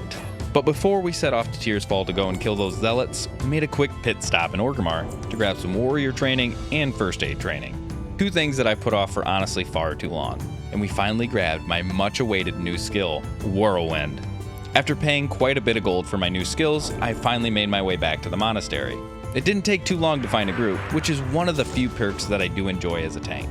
The layout of this dungeon is incredibly straightforward and rather simple. Basically, just hack and slash your way through the mobs in a straight line. I definitely did notice the difficulty of the mobs increasing as we made our way below, especially once we faced these mobs who were constantly disarming me, which meant that my ability to hold aggro went to essentially 0. Thankfully, everyone in the group played well, and eventually we made our way to a sealed door which held behind it the Scarlet Champion himself. The sole owner of so many important gear upgrades like the Ravager Axe and his shoulders, which I mean, come on, look how sexy those things are. This was also the first time that I had faced a boss with an actual boss mechanic other than just tank and spank.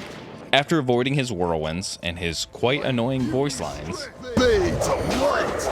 we decimated the champion's health pool and he fell before us.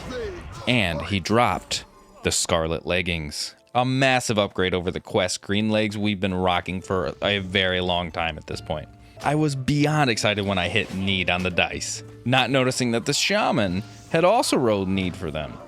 And wouldn't you know it, boys? I rolled a frickin' 2, which meant my brand new leggings were now going to be sitting in the level 36 shaman's bags for days. Feels bad, boys. Feels bad. Oh well, you win some, you lose some. Over the course of the next couple hours, I would go on to farm Herod over and over, chasing each and every one of his various drops. In between these successful runs, the unthinkable happened. Everything was going great. We were making our way to the end of the dungeon just like every other time before, until I happened to look over at the doors to Herod's chamber, and well, they were already open. That's horrible. Yep. I forgot to reset the dungeon that just took us 20 minutes to get to the end of.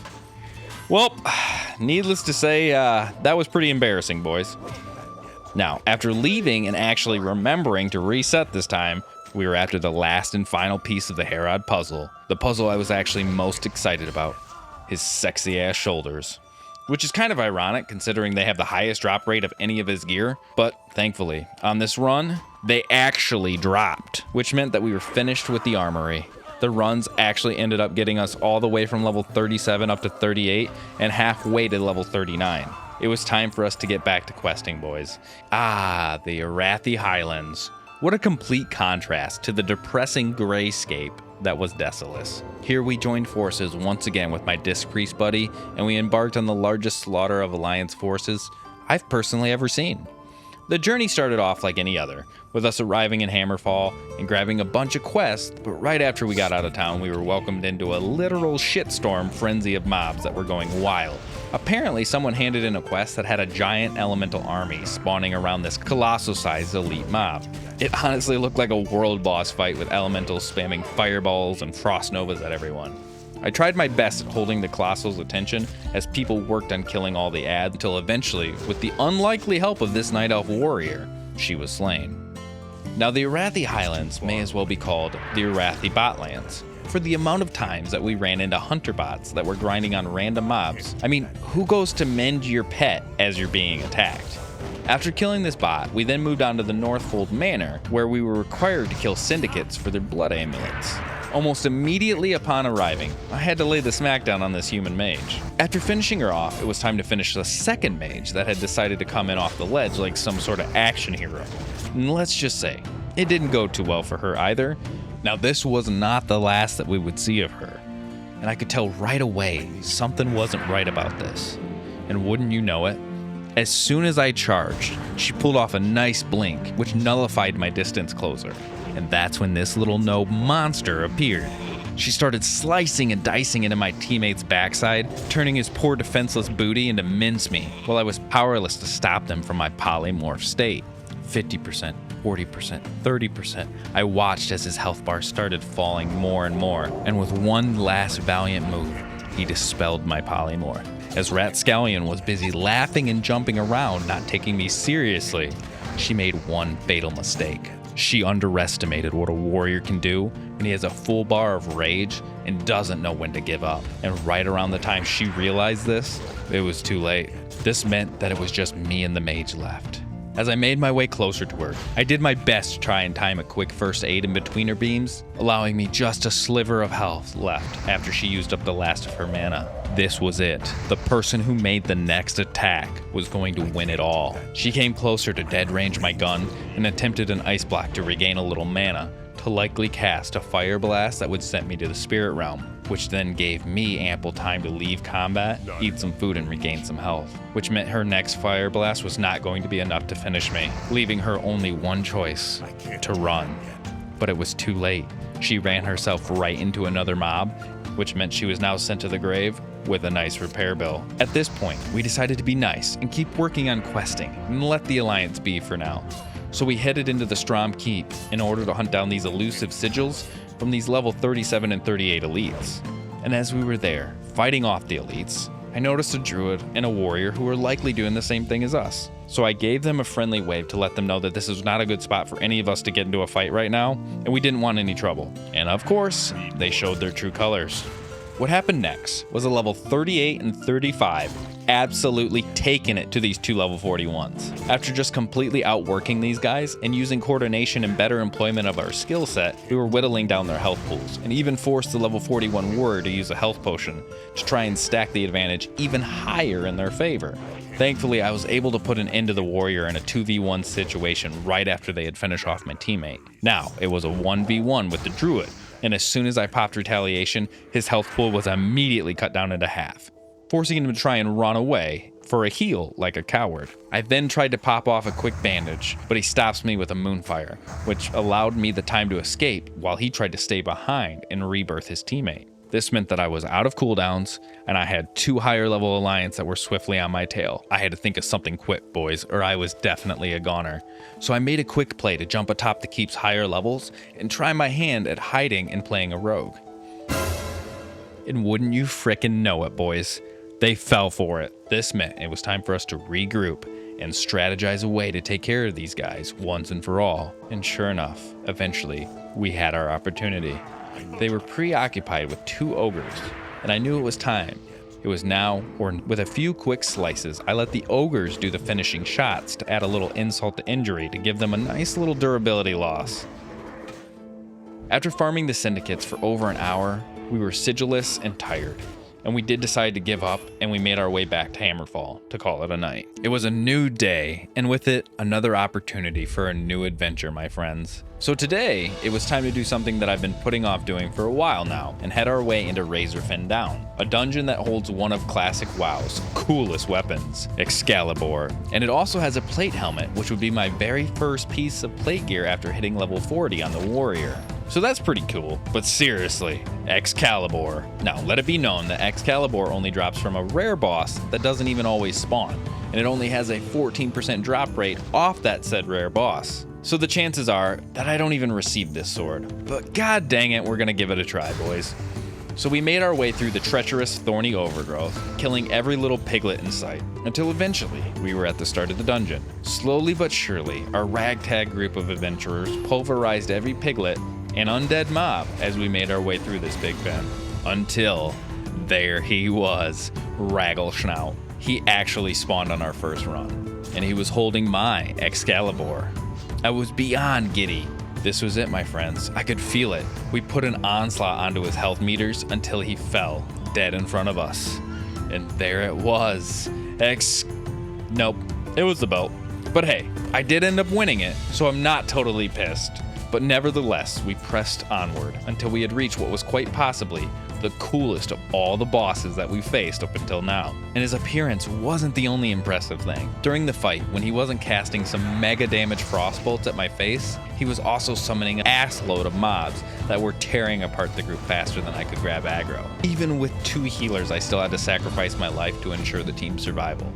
A risk that every tank knows can happen whenever they step into a dungeon. But the group survived, and we were able to send the Lich back to the graveyard, but not before he talked some serious shit as we died. Like, what a fucker. Anyway, he was dead, and wouldn't you know it, boys? My helm dropped. And with that, our first run of RFD was completed. Now it was time for us to farm this place just a couple more times because I frickin' want Excalibur. And on the third one, we actually remembered to activate and finish the escort quest inside the dungeon.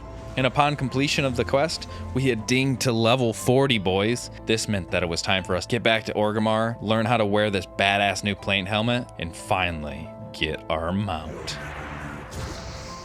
After arriving in Orgrimmar, I could barely contain my excitement to get my hands on my first mount, guys. So of course, I raced there first thing, and once there, I had a hard decision of just exactly which species of wolf that I was going to go with. The choice was actually fairly easy once I thought about it, because the timber and the brown wolf barely had any distinction between the two, whereas the dire wolf just kind of stood out to me the most. So with my trusty new wolf companion picked out and purchased, we had honestly accomplished one of the biggest milestones on the warrior. And experience-wise, we were actually closing in on halfway to level 60. It was time for us to return return back to Arathi Highlands and get back to questing for a bit. Now, once again back in the Highlands, I was killing a villainous band of trolls when I stumbled upon this night elf hunter who was preoccupied in a fight of his own. So obviously I charged in to try and send his butt back into the spirit realm, and things were going good. Then he slams a health potion and he's back up to full health. And then out of the corner of my eye,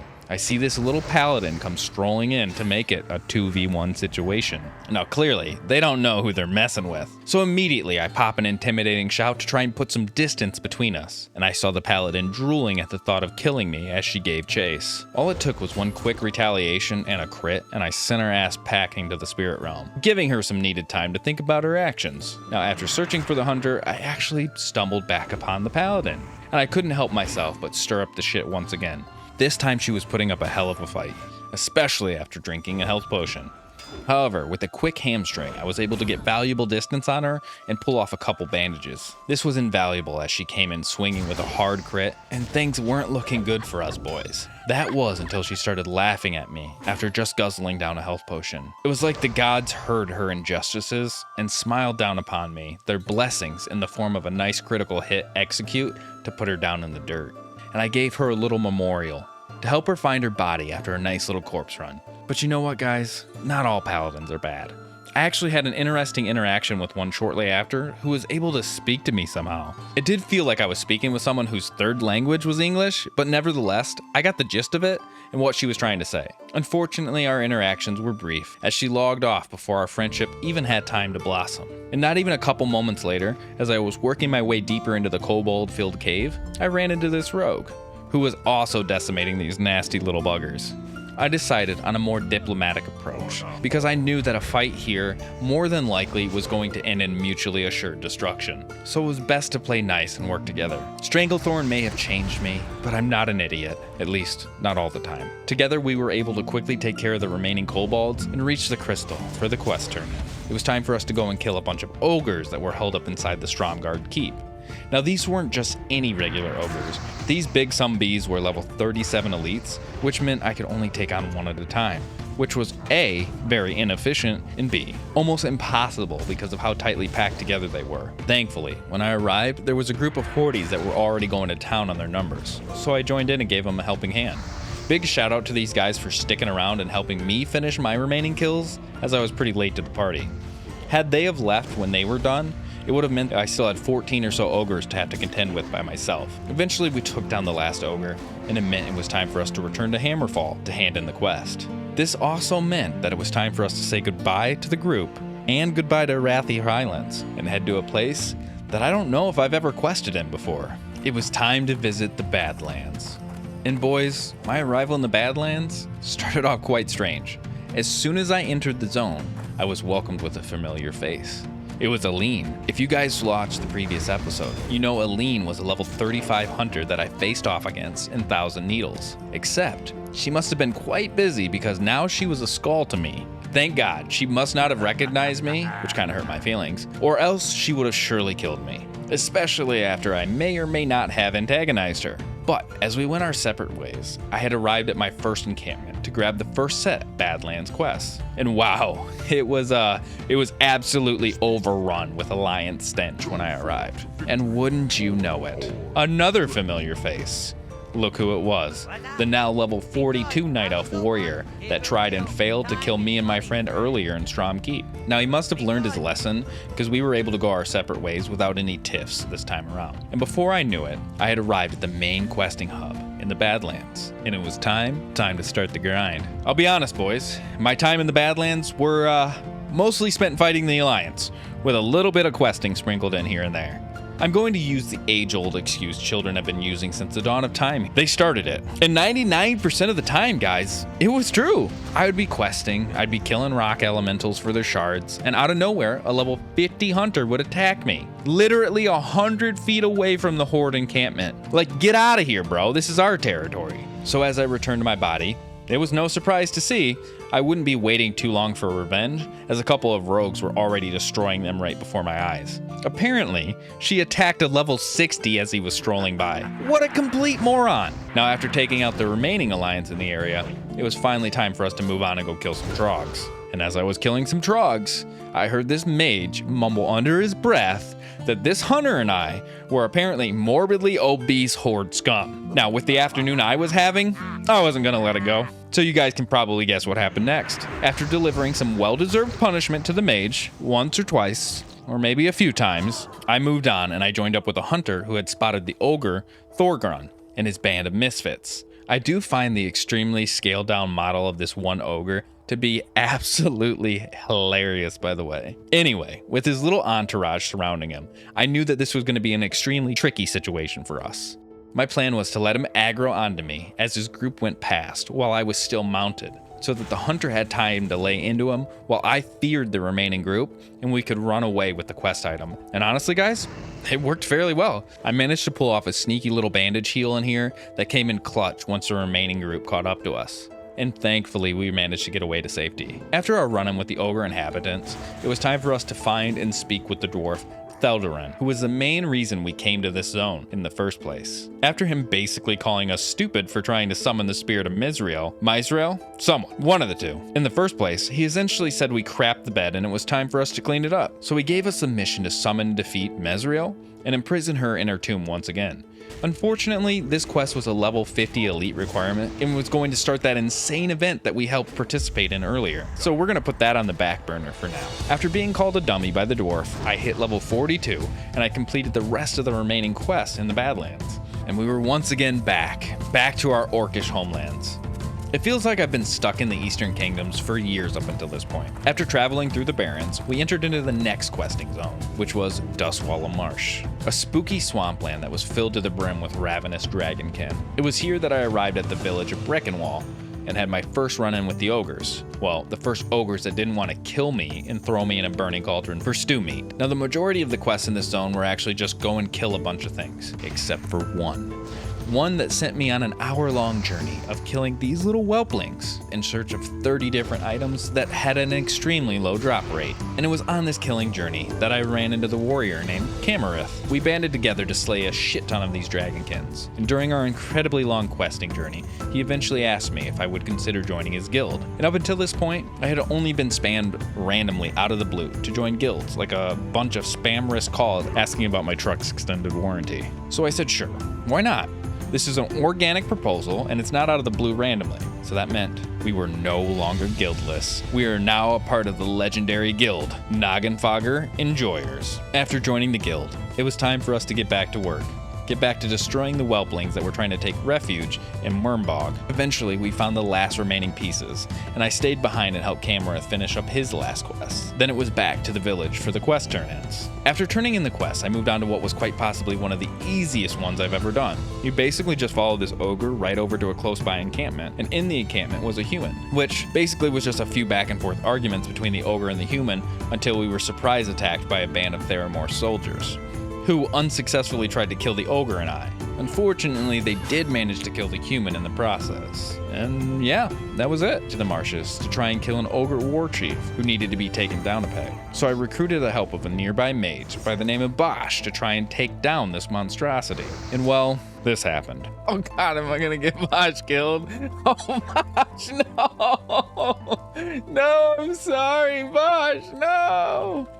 So obviously that didn't go as planned, but thankfully it was only moments later and we had another chance with the help of a hunter named Wadi. And this time around, with some more experience, things went a little bit differently. This time the plan was simple. Let the hunter's pet do the tanking while I do the spanking, and throw in a couple interrupts and slowdowns to try and sneak in a few bandage heals onto his courageous gorilla. Things started off good, but as time progressed, the fight started to get more and more nerve-wracking as the ogre hit his enrage phase, and it started to look as if the gorilla was on his last leg. And then, out of nowhere, came the help of a druid. And with his heals, we were able to send the ogre running off to his mommy and the quest turn-in. And with the quest turn-in, we were level 43. This also meant that it was once again back to the Eastern Kingdoms for us, my friends. It was time for us to enter the Alterac Mountains and quickly finish off the 2 or 3 quests that were available in that zone. After killing off the Yeti Frostmaw in a cave and helping out a level 33 warrior, we then went on to kill off a bunch of elite ogres, which, well, definitely had its fair share of close calls.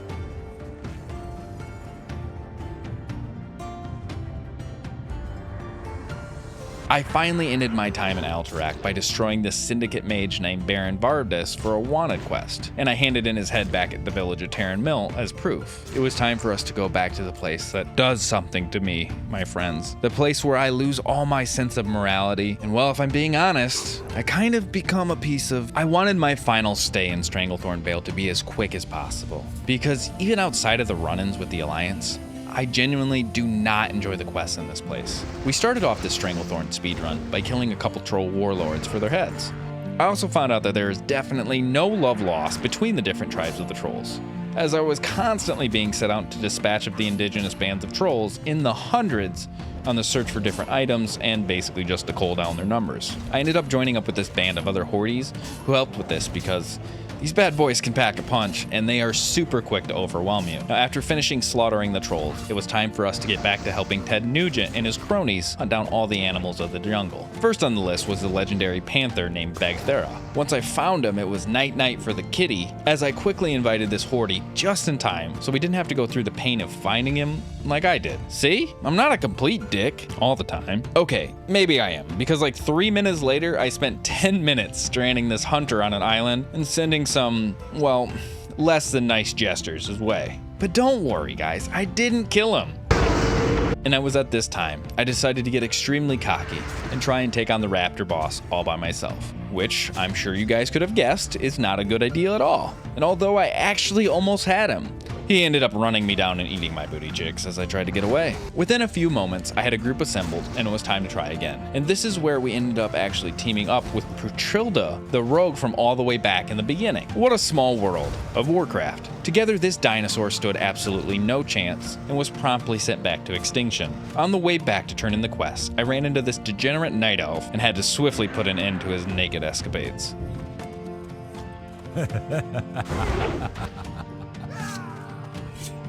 With every other creature completely mastered, it was time for us to slay the king of the jungle, and take his throne. After a brief fight with the Alliance, laying claim to the tiger, I ended up having to swap layers with this priest to try and put an end to the king's rule. And man, I gotta say, this kitty and his band of kittens absolutely tore us up. We barely made it out of there alive. I had no idea that within mere seconds we were going to be overrun with furballs. The poor lowly orc warrior who stepped into these jungles at the start of this episode was not the same as the one who was leaving. A new king of the jungle had been crowned, my friends, and I made a promise to be a good and just ruler, one that even my enemies can look up to as a staple of honor and humility. It was time for us to say goodbye to this jungle once and for all, and leave the adventures and the mysteries it contains for the next generation of heroes to conquer. Now, after saying goodbye to the jungles once and for all, it was time to take a break from questing, if not for anything other than what little sanity I had left. By now, we were level 44,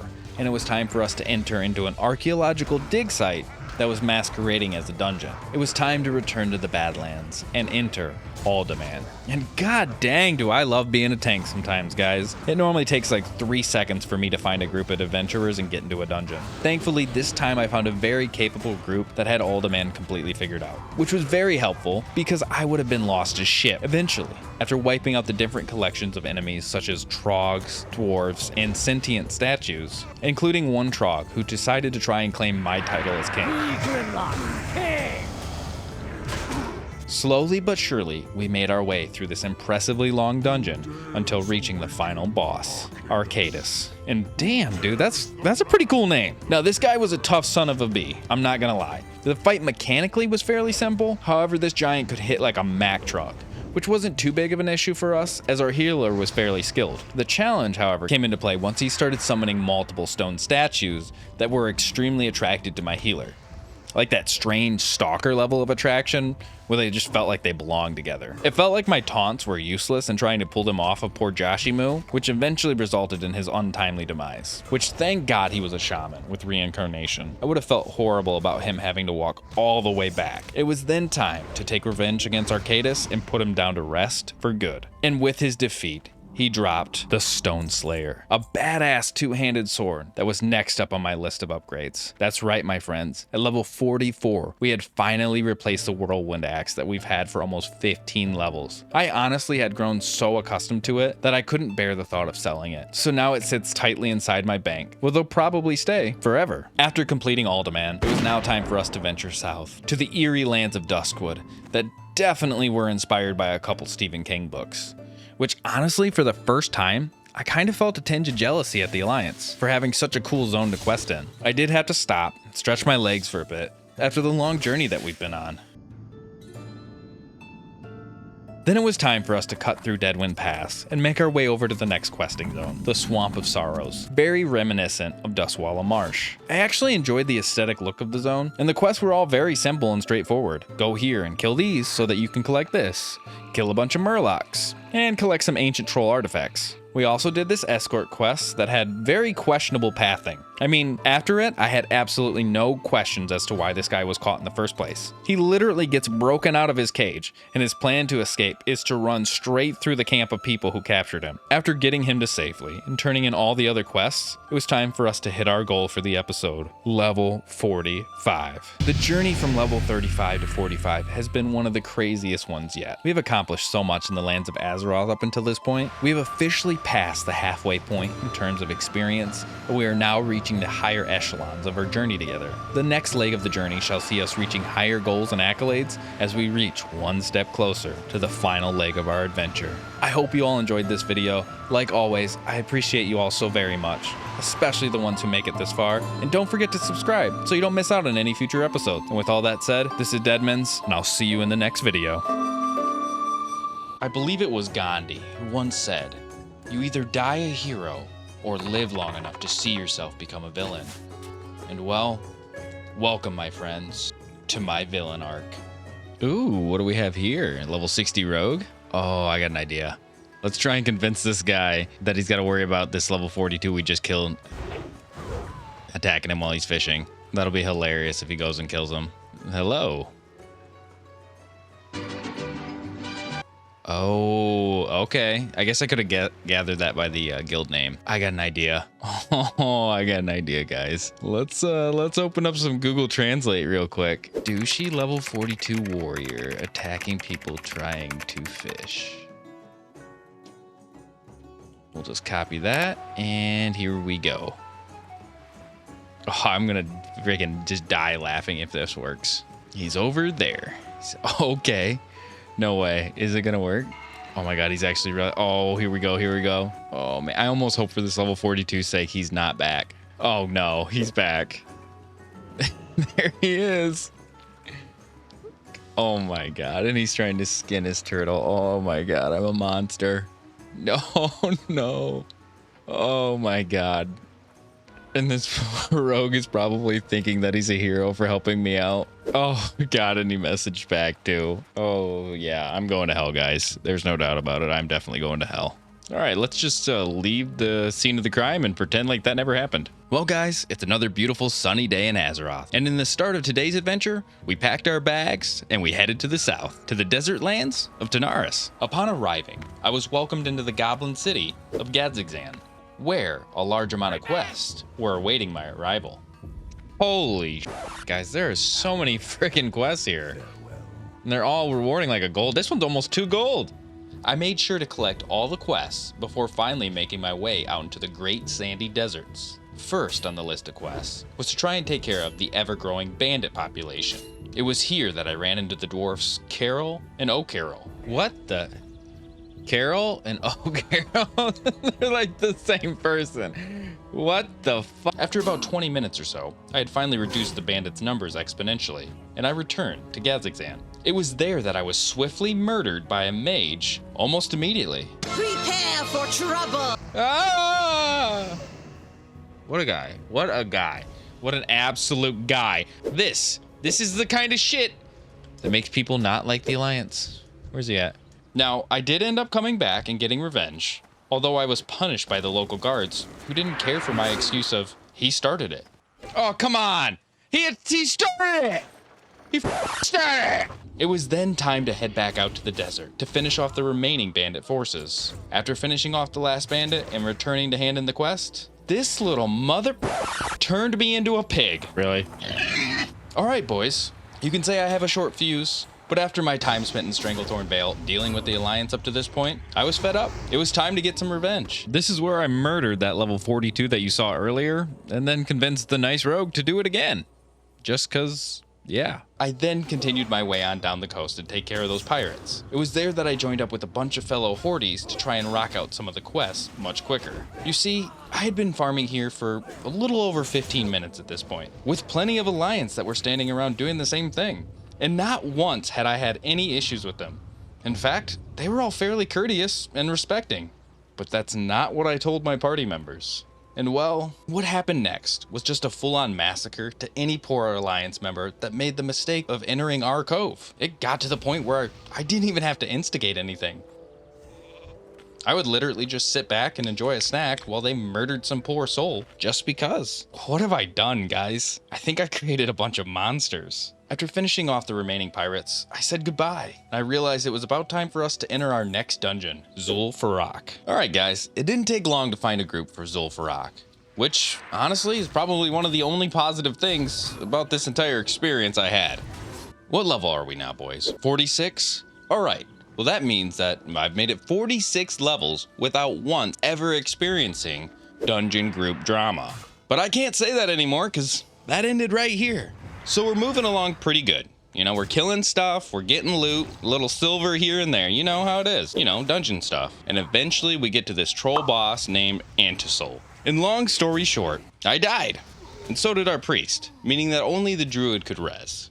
Which, I'll admit, I didn't know at the time that the only res druids had in vanilla was Rebirth, which comes with a 30-minute cooldown and should only be used in oh shit moments because it can be used in combat. So he did get a little upset when the priest asked him for a res instead of just walking back. But honestly, I didn't walk back either, so I was just kind of sitting there hoping nobody pointed any fingers at me.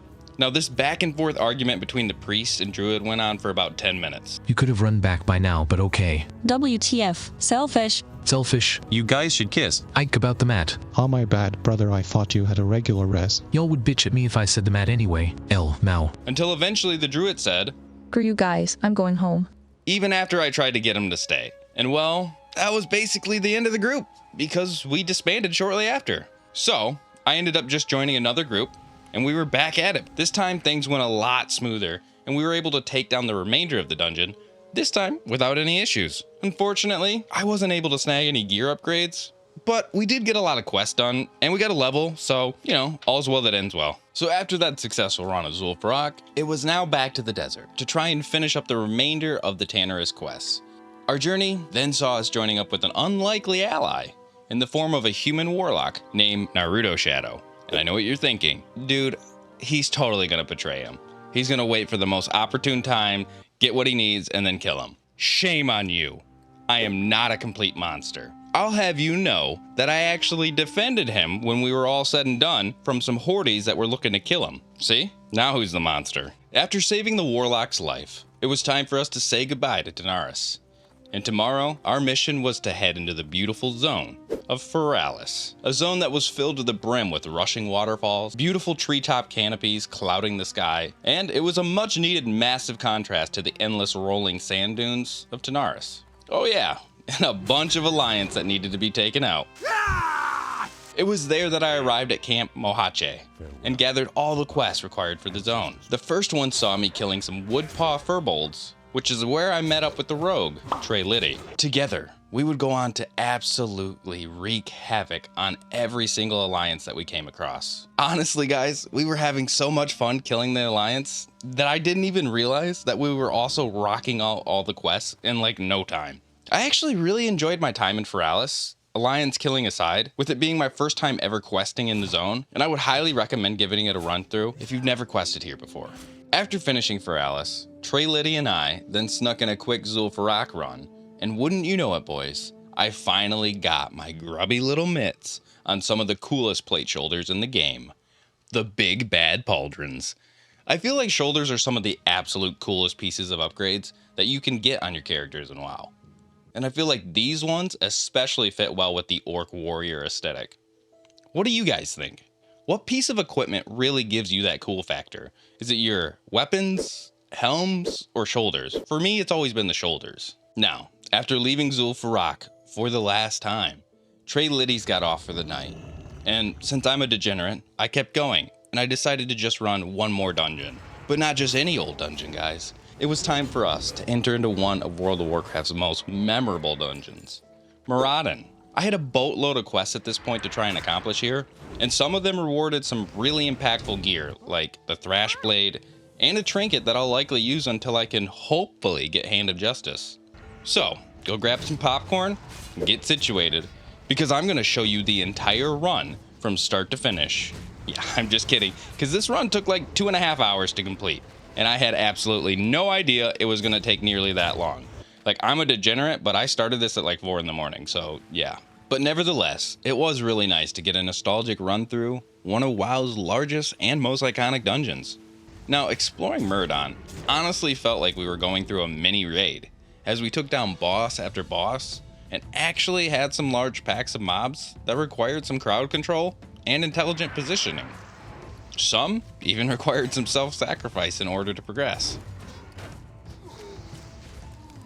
But eventually, we finally made our way to the princess, the final boss of Maraudon. Now, I'm used to, in most games, trying to save the princess. But not here, guys, because she doesn't look like any princess I've ever seen. She also has a special attack that is, well, yeah. She also drops one of the best rings in the game for us at this point, in the form of the Blackstone ring. So the fight was on. And honestly, it wasn't even that bad. I definitely had myself psyched into thinking it was going to be a much more difficult fight. And with her defeat, boys, it actually dropped. Yeah, no, it didn't. I wish. Unfortunately, no luck this time, guys. But with her defeat, it cemented our completion of one of WoW's best dungeons. I then made my trek across the lands of Desolace once again, and tried to get my hands on the beautiful Thrash Blade and Mark of the Chosen trinket. And, well, along the way, I may or may not have had a little fun with this druid. After handing in all the quests, I was just a sliver of XP away from the big bad level 50. And with that, a successful grind had been completed. And now it was another beautiful day in Azeroth.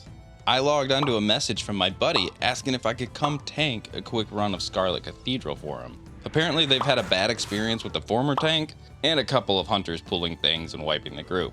Which, I mean, honestly, hunters, you know, what are you gonna do? We've all been there. So I made my way back over to the Scarlet Monastery one last time to help out my buddy and his group. Which, honestly, this really only took like 5 minutes because all they had left was the final room and 2 bosses. Now, a lot of good came out of this dungeon. My priest buddy got his new helm upgrade, and the hunter got a mace upgrade. And I actually even managed to ding that last little bit to level 50, because I guess the last 2 bosses were just high enough level to give me the sliver of experience I needed. And it felt really good to do a good thing for everyone. You know, sometimes it just feels good to give back. And you know what? To turn a new leaf and become a better person. So then on my way out, I murdered this level 34 mage, but whatever, dude, she's a mage. They have like the easiest life in Classic WoW. Cry me a river. I then returned back to Hammerfall, because it was time for us to finish up some lingering quests and finally upgrade my first aid skills. After helping some wounded Horde soldiers and finally upgrading my first aid abilities, I made my way over to try and vanquish the evil Colossus, Misriel. And guys, I was feeling confident. One might even say a little bit cocky. Long story short, I thought I could solo her, and well, turns out I kind of got my ass kicked. Yeah, that was pretty embarrassing. And to really make matters worse, by the time I ended up tracking down someone to finally help me, she had disappeared, which meant that I had to go all the way back to Badlands to get another summoning scroll. So if you're watching this and you haven't done this quest, make sure that you can do it, or you're going to be going back to the Badlands to redo it. But I turned those rotten apples that I was given into some moonshine, and I managed to finish another elite quest while I was back in the Badlands.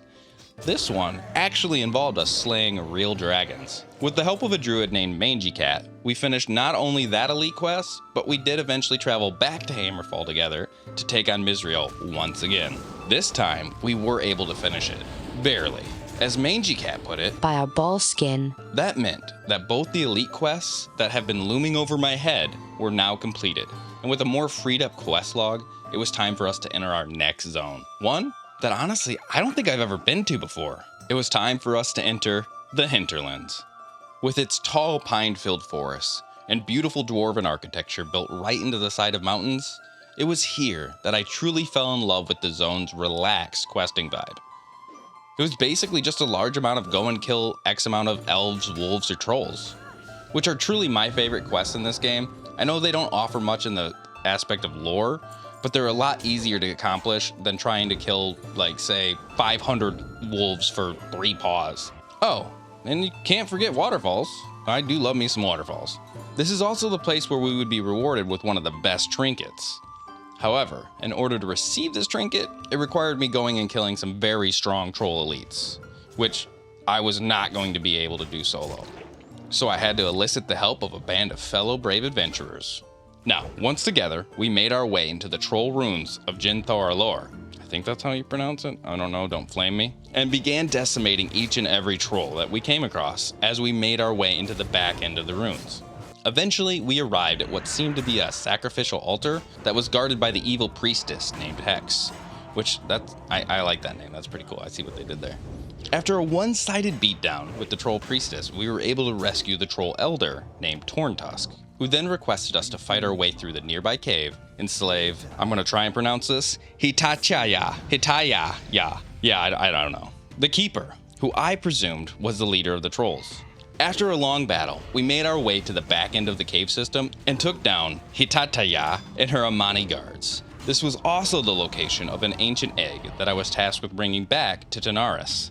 The completion of all the quests in this area took well over an hour, but eventually we finished off the remaining trolls, and the group and myself made our triumphant getaway. The time invested here was all made worth it when I got my hands on that sweet new trinket. This meant that the only remaining quests in Hinterlands were rescuing a robot chicken, which made me think, do you guys remember that show, Robot Chicken? That was a really weird show, but I freaking loved it as a kid. Anyway, back to the quests. After rescuing the chicken, I then went on an hour-long endeavor trying to kill these griffins for their feathers. And man, they just didn't want to give them up. Like I was mentioning earlier about the wolves and the paws, I killed probably like 200 of these things looking for 10 feathers. But thankfully, I finally got the last feather. And it was time for us to say goodbye to the Hinterlands, and instead head to a troll dungeon nestled right in the heart of the Swamp of Sorrows. That's right, guys. It was time for us to enter the Sunken Temple. A dungeon that I look back on fondly from my time as a kid playing World of Warcraft, which honestly saw me spending more time as a frog than as an orc with the endless amounts of time I spent hexed in this dungeon. Thankfully, the shaman Borsho knew his way through the dungeon because I simply had no recollection of which way to go with all the winding hallways and multiple floors and levels. With Borsho leading the way, we managed to slay the endless droves of trolls that were trying to block us from reaching the dragon Iranicus. Now, if I were playing hardcore, I would be so scared when I reached these 2 troll bosses. Not for myself, but for my teammates. Because as soon as I got transformed into a berserking troll, I murdered our poor rogue in like 5 seconds. And if I was the reason that somebody lost all their time and effort on hardcore, I would feel pretty terrible. Luckily, the rogue laughed it off, and there were no hard feelings. We then made our way through the rest of the dungeon, battling and defeating the patrolling dragon bosses. Which, I just gotta say, I'm actually liking the fact that we're fighting bigger and badder enemies at this point instead of just Quillbore or humans all the time. After defeating all of the other bosses, we even managed to do the secret additional boss, which only appears after solving the snake statue puzzles. And with his defeat, this meant that we had completed all of the quests for the Sunken Temple in one go, which I was extremely thankful for because everyone stuck around, even though they didn't have the quest to do themselves. And I honestly feel like most groups would not stick around, especially after already being in the dungeon for up to 2 hours at that point. Now, with Sunken Temple completed, it was time for us to return to Orgrimmar and to do something I wanted to do for a while now. Take advantage of one of the Anniversary Realm's best quality of life additions, dual specs. That's right, guys, it was finally time for us to learn our second spec, which was going to be Fury. I was tired of seeing all these other warriors looking so badass dual wielding their weapons, slicing and dicing, while it took me an entire calendar year in between my swings. And Lord have mercy if I ever missed. So with my new spec in hand, it was time for us to enter into our next zone. the Searing Gorge, which, I'm not gonna lie to you guys, all I did in this zone was basically start an all-out war with the Alliance. It started out after I gathered enough hordes to band together to take down this level 60 rogue who was basically like a raid boss to us low level 50s. We managed to bring him down, but not before he took the life of our comrade, Rico Jose. Everyone, pour one out in the comments for Rico. You were a real one, my friend. We would then go on to decimate any and all of the remaining Alliance forces that we came across. And they did try to mount a counterattack, but I mean, come on, they're Alliance. What are they gonna do to us? We're the frickin' Horde. This culminated in one last huge battle between us, before the final quest of the Searing Gorge, which was killing Overseer Maltorius. Although they may have tried with every fiber of their being, they just couldn't overcome our might, and eventually they accepted our supremacy and the right to take down the boss. God, I just love PvP servers, guys. I'm not gonna lie to you. But yeah, other than the Alliance fights in Searing Gorge, I gotta say, it's probably my least favorite zone of all time. I mean, the questing here just kinda sucks. So, after defeating the Overseer, I was more than ready to say sayonara and get on with our lives in the next zone. And the next zone turned out to be hands down the best zone in all of Classic WoW for me. So for our next zone, we're gonna have to go back millions of years for this one, guys. It's time for us to enter the Ungoro Crater, a zone that was filled with luscious overgrowth and millions of carnivorous inhabitants. Shit, even the plants want to eat you here. This zone honestly had one of the best leveling experience that I've had in the entire game up to this point. I mean, what's not to love? Almost all of the quests are a variation of go and kill something, and you can briefly stop, take a break, kill a couple Alliance as you're making your way across the zone. And the zone is a literal circle, so you're constantly working on multiple quests at once, rather than traveling from one point to the other like so many other zones. I would rank questing in Ungoro Crater as a 9.5 out of 10 experience. Granted, also a lot of that is because of dinosaurs. I mean, come on. I only deducted a 0.5 off because of the random chance that you may shit your pants when you come across a random T-Rex that shows up out of nowhere like what happened to me. And yes, although I may be a bit biased because I love dinosaurs, but being as objective as possible, I truly think Ungoro to be one of the best questing experiences. I mean, I'm a warrior without any guides outside of Questy, and I found myself getting a level in about 4 to 6 hours typically. In Ungoro, however, I was able to get from 52 to 53 in a little under 3 hours. And after quickly running out of quests, and wishing I could honestly stay in Ungoro all the way up to level 60, I did have to say goodbye to my favorite zone, and head north to the demon-infested lands of Felwood. Okay, so Felwood may look pretty cool aesthetically, but the questing in it really made me double down on my love for Ungoro. Remember when I was just crying about zones not having either enough quests, or the ones that they do have being on completely opposite ends of the zone, making leveling extremely inefficient or even tedious? Well, Felwood basically embodies all of those negative qualities. Except, Felwood also has the added feature of not even having enough mobs for you to kill when you get to these areas. So I'm not gonna lie to you boys. I said fuck them quests, and I just decided to grind on mobs instead. Which honestly, it wasn't even that bad, and before too long, I eventually killed enough Yogi Bears to reach level 54. We're almost to the end of the crazy journey that we all call Classic World of Warcraft. Well, the leveling journey. Don't even get me started on the gearing journey that's waiting for us. Yikes. Speaking of gearing journey, it was right after hitting level 54 that I had a great idea. Or, what I thought at the time was going to be a great idea. I figured, you know, why don't we mix in a bit of the dungeons that had our pre-bis items into the mix so that we're gearing and getting experience at the same time? Not a bad idea, right? Well, let's just say our first little run of Blackrock Depths did not go so well. First off, the Alliance must have had a bounty on my group's head because they literally camped our bodies outside the entrance for God knows how long. After surviving that, we then made our way into the dungeon. The Dungeon of Pain. Because what happened next was our group wiping over and over, literally in the same spot, trying to complete this quest. A quest that I don't even have. And I'm not gonna lie, boys, this one was kind of rough. Eventually, I even just had to say enough and leave the group for my own sanity's sake. Now it was time for us to enter a zone that I'm honestly probably one of the most excited about leveling in, and that is the Western Plaguelands. I've never once even entered the Plaguelands back in the day, except for doing the Death Knight questline in Wrath of the Lich King. So I cannot tell you how excited I was to experience something new. So we made our way over to the Bulwark, on the border between Tirisfal and the Plaguelands.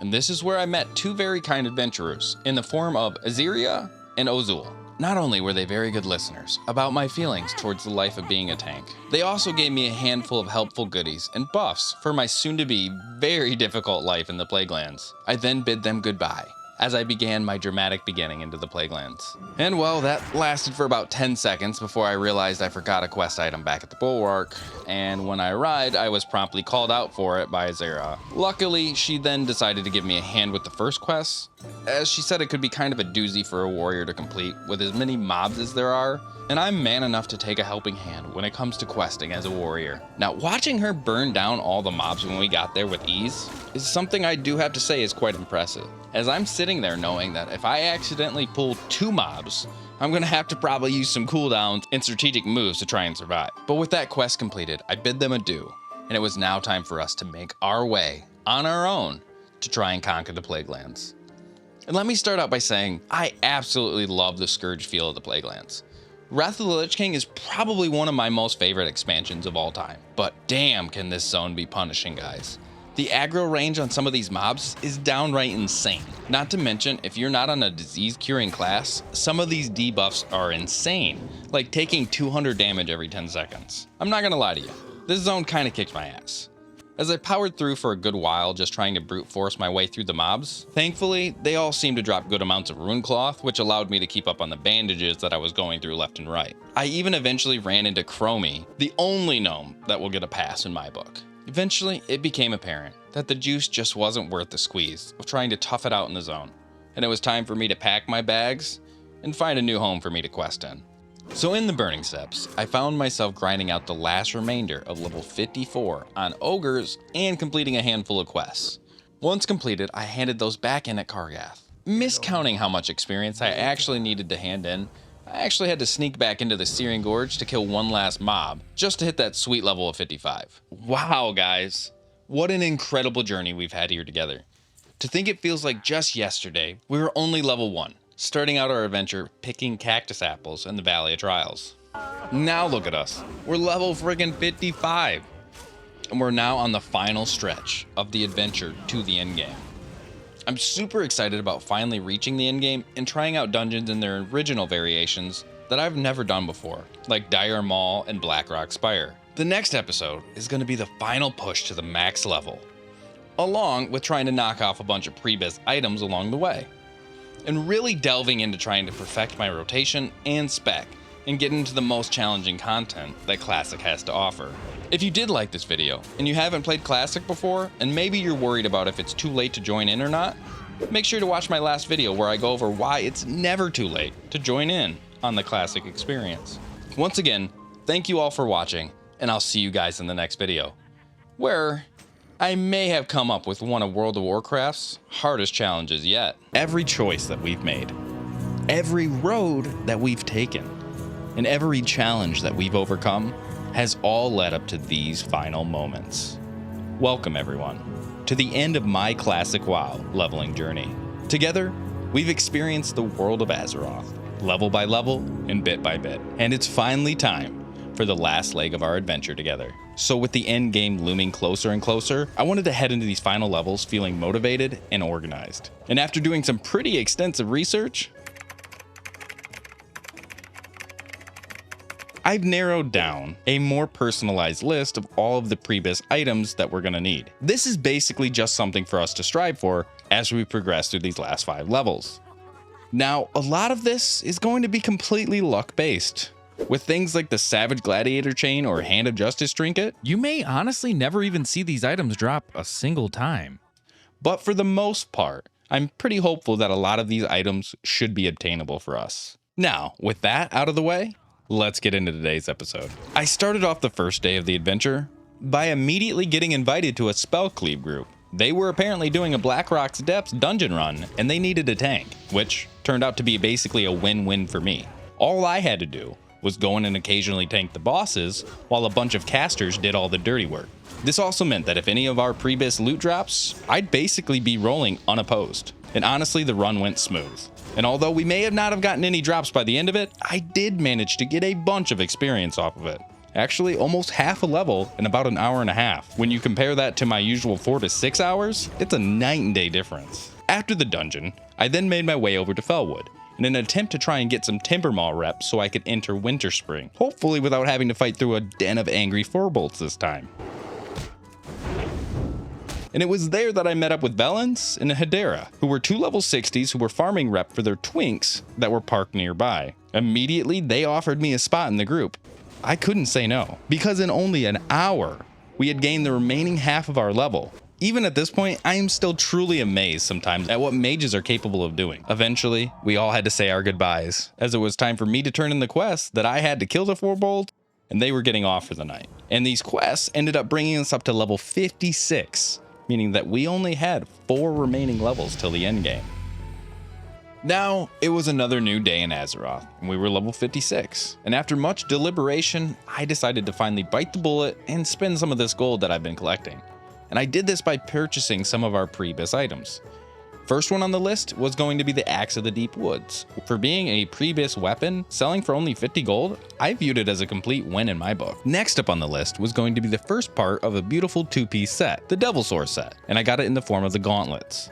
Now, at this point we had 2 pieces of our pre-bis items, and we were just shy of being able to afford the third in the form of the Devilsaur leggings. So I figured it was time for us to start gathering some gold, run some dungeons, and complete some quests, and hopefully start the hunt for the legendary Savage Gladiator chain. I'm sure most of you already know is one of the single most important gear upgrades for a warrior until basically the Burning Crusade. It didn't take long and we had joined another BRD group, but what I didn't know at the time, this was going to be no ordinary BRD group. In fact, this dungeon group is one that I might never forget. Things started out just like any usual run of Blackrock Depths. That was until we reached the Ring of Law, and wouldn't you know it, a certain orc appeared by the name of Gorosh the Dervish. Yep, the same orc who is responsible for dropping the legendary SGC. Now, I want you to divert your attention to right over here. Do you see anything interesting? Let me explain. What you're seeing right now is an enhanced shaman. An enhanced shaman that is using a mace and a shield. As I was so preoccupied watching the shaman, I didn't notice that without warning, there it was.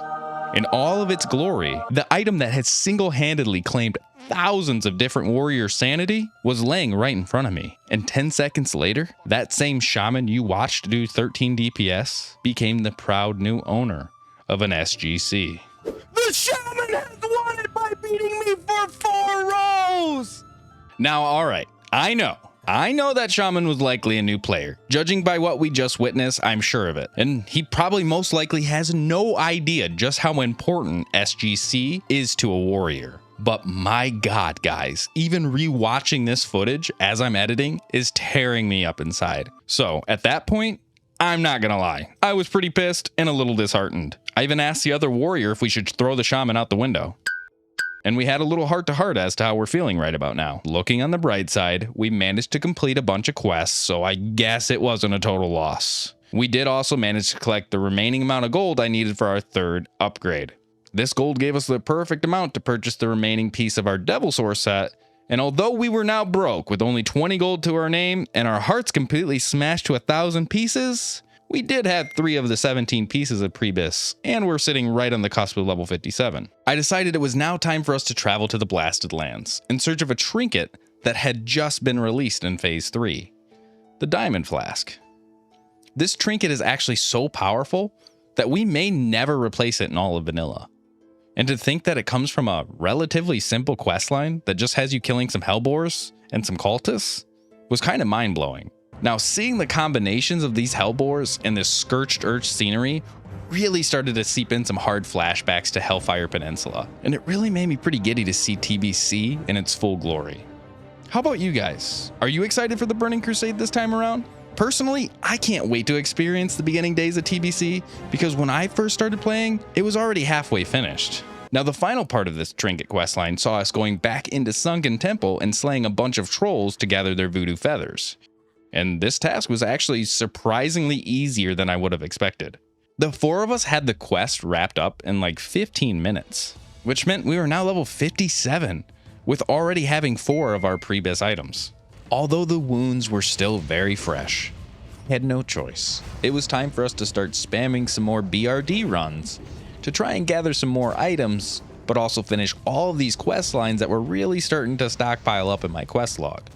Unfortunately, over the course of these next few runs, I wasn't able to gather any more items. Although I did see Gorosh the Dervish again, this time he dropped the Savage Gladiator gauntlets instead.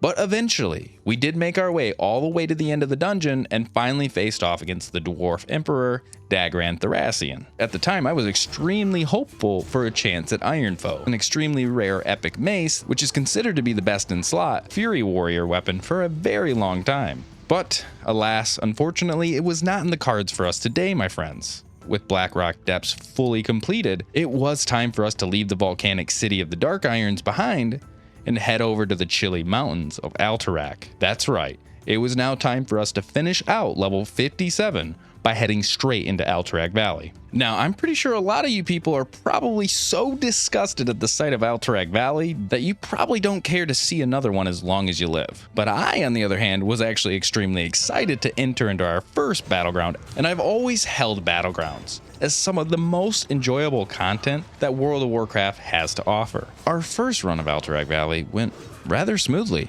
The Alliance essentially accepted defeat from the start, and the battleground came to a climactic end with a battle against Vandar Stormpike. And after a valiant effort, he eventually fell and was brought down, and I was rewarded with 3 marks and some honor. After completing Alterac Valley, I quickly made my way back to BRD to hand in the completed attunement quest for Molten Core. We were now level 58, and we had 4 of our pre-bis items, and 1 of the 3 attunement quests completed. It was now time for us to start one of the game's most memorable storylines, and that is saving Tyrion Vordragon's son. Now, as someone who loves the Wrath of the Lich King storyline, how could I not love the storyline of trying to rescue Tyrion's misguided son? The questline starts us in Eastern Plaguelands, and it first sends us out to dispatch of a large number of corrupted wildlife in order to prove our worth to Tyrion. After completing that and returning, we are next sent to retrieve Talin's hammer from a couple of grave-robbing dwarves. This eventually culminates and leads us into the Strathhome dungeon in the search of a painting. Now at this point, I've never ran Strathhome before, and I'm fairly nervous as it can be a pretty punishing dungeon. But thankfully, in this run of Strathhome, I finally received a little love from the loot gods, and saw myself getting 2 more pieces of my pre-bis items in the form of a new headpiece and new bracers.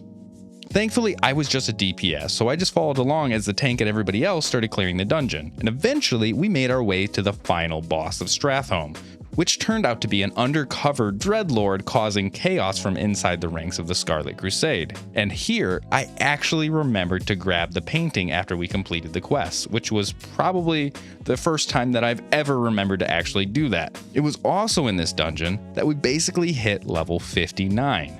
And this was it, my friends. This was our final level in Classic WoW. I never knew when we left those fiery shores of Kalimdor all those months ago that our journey was going to end up here. But I couldn't afford to get too nostalgic, because we still had an important mission to complete.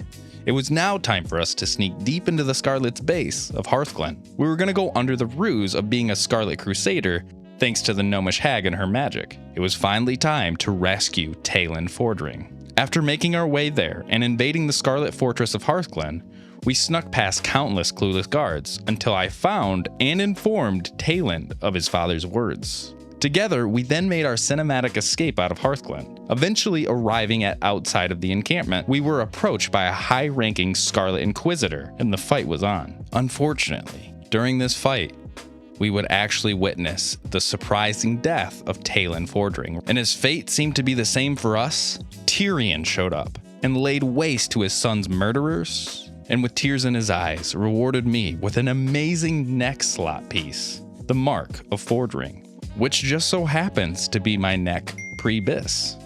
This questline was actually one of the few examples of excellent storytelling and memorable narrative questlines in the whole game of vanilla for me. I genuinely enjoyed the hunt and the mystery that this quest provided, especially as it unraveled, knowing how important Tyrion Fordring is to everyone later on when they play Wrath of the Lich King. So with this quest line out of the way, we were now level 59. We were onto our final level of our classic WoW journey. And it was a new day in Azeroth, and as soon as I got on, I had then gotten invited to a guild run of Lower Blackrock Spire. But there's one thing, I was going to be the tank, and I've never even stepped foot into this dungeon before. But I needed a lot of items from there, and it was also the place to start our attunement for Ignixia. So I decided I would just be upfront with the group, and I would warn them, and I would just ask for any help or guidance along the way. And thankfully, they were very awesome people and were very appreciative of me being able to tank in the first place, so they had no problem with guiding me through the dungeon. And progressively, as we moved along, things got easier and easier. I think it was just becoming more and more confident in my abilities as a tank. It was also nice to hear that, although I've never stepped foot in the dungeon, I was receiving compliments on my tanking abilities. Throughout the course of this dungeon, I even managed to snag another item off of my previous list with the Black Crow crossbow. Unfortunately, as we were getting closer to the end, the server DDoS attack that were most likely directed towards OnlyFangs and their BWL raids took us out with it as collateral damage. After returning back from the disconnects, our group had fallen apart. But luckily, the guild was hosting another Upper Blackrock Spire run, and fortunately, I actually got in. Now, Upper Blackrock Spire is the home of the legendary Leroy Jenkins incident, and it's actually more of a raid than a dungeon, albeit a small 10-man raid. A raid that just so happened to be home to so many of the remaining items that I needed on the warrior. And as we progressed, the raid was going good. Although we did come across a few items that we needed, unfortunately I think Strathholm ran our luck dry because we didn't win on any of the rolls. But the experience alone of being in our first mini raid was fun and honestly unforgettable. I was truly starting to feel like I actually belonged in the end game of Classic WoW. After successfully completing the upper section of the spire, I then returned to the lower section. And thankfully, this time our group was free of any DDoS attacks. We were actually able to complete the entire dungeon. And the completion of this quest actually rewarded us with our next piece of pre-bis with a new belt upgrade. And after all these recent dungeon spams, I found myself wanting to take a nice little walk around the snowy hills of Winterspring, just to embrace and enjoy the last bit of the leveling journey up to this point. At this point, I had already received the quest to kill Rend Blackhand. And not only did the quest reward us with another beautiful trinket, this was also going to be the last quest I ever completed before reaching level 60. And I felt it was kind of like a nice cinematic send-off to our leveling journey to go out on such a meaningful and impactful quest. I then joined up with an Upper Blackrock Spire's Rend group to try and quickly make our way to Rend and get our final leveling quest finished. Unfortunately, my True Strike shoulders didn't drop this run. But after facing off against Rend, we did end up winning a Dalren's offhand sword, which I just have to say is probably one of the coolest looking swords in Classic WoW. But this also meant that it was time. It was time for us to finally reach max level. So after returning to Orgrimmar and turning in Blackhand's head, I got to experience the beautiful sound of leveling up for the final time on my warrior. Welcome to Orgrimmar. Have you come to serve the Horde? This young orc that once spoke to the war chief all those moons ago for the first time Welcome to Orgrimmar. Have you come to serve the Horde? had grown into one of the Horde's greatest and sexiest warriors. But just because we were level 60 doesn't mean our mission is over. After reaching the final level of 60, we made our way over to Desolace like most other fresh 60s in order to find Rexar, the orc who was going to give us the next leg in the Onyxia attunement quest chain. Once finding him, his first mission saw us returning to the Hag Miranda below Skullomance, who, of course, sent us back to, you guessed it, Upper Blackrock Spire. It was here that I also started the Blackwing Lair attunement, since they were basically just overlapping each other. And this run actually turned out to be our first full clear of Upper Blackrock Spire, and after completing the run, I actually remembered to touch the little orb to get our attunement done, which, as you know, I normally would have left and completely forgot about. After finishing that, it was time to return to the Hag with all of her collected Black Dragon Eyes. She then sent me on a mission to Dustwalla Marsh, and it was there that I was sent out to conspire with one of the Black Dragonfight lieutenants. This lieutenant sent me out on my way to murder 4 different innocent dragons across various locations in Azeroth. Thankfully, I was extremely lucky to meet up with a group of players that just so happened to be on the same quest. Slowly and surely, we made our way across all of Azeroth, as one by one, all of the dragons fell. Although they were fairly strong, the dragons unfortunately stood no chance against our combined might. With the dragons now soundly defeated, it was time to return to Emberstrife, and I was confident I was going to be attuned when I got there. But that was not the case.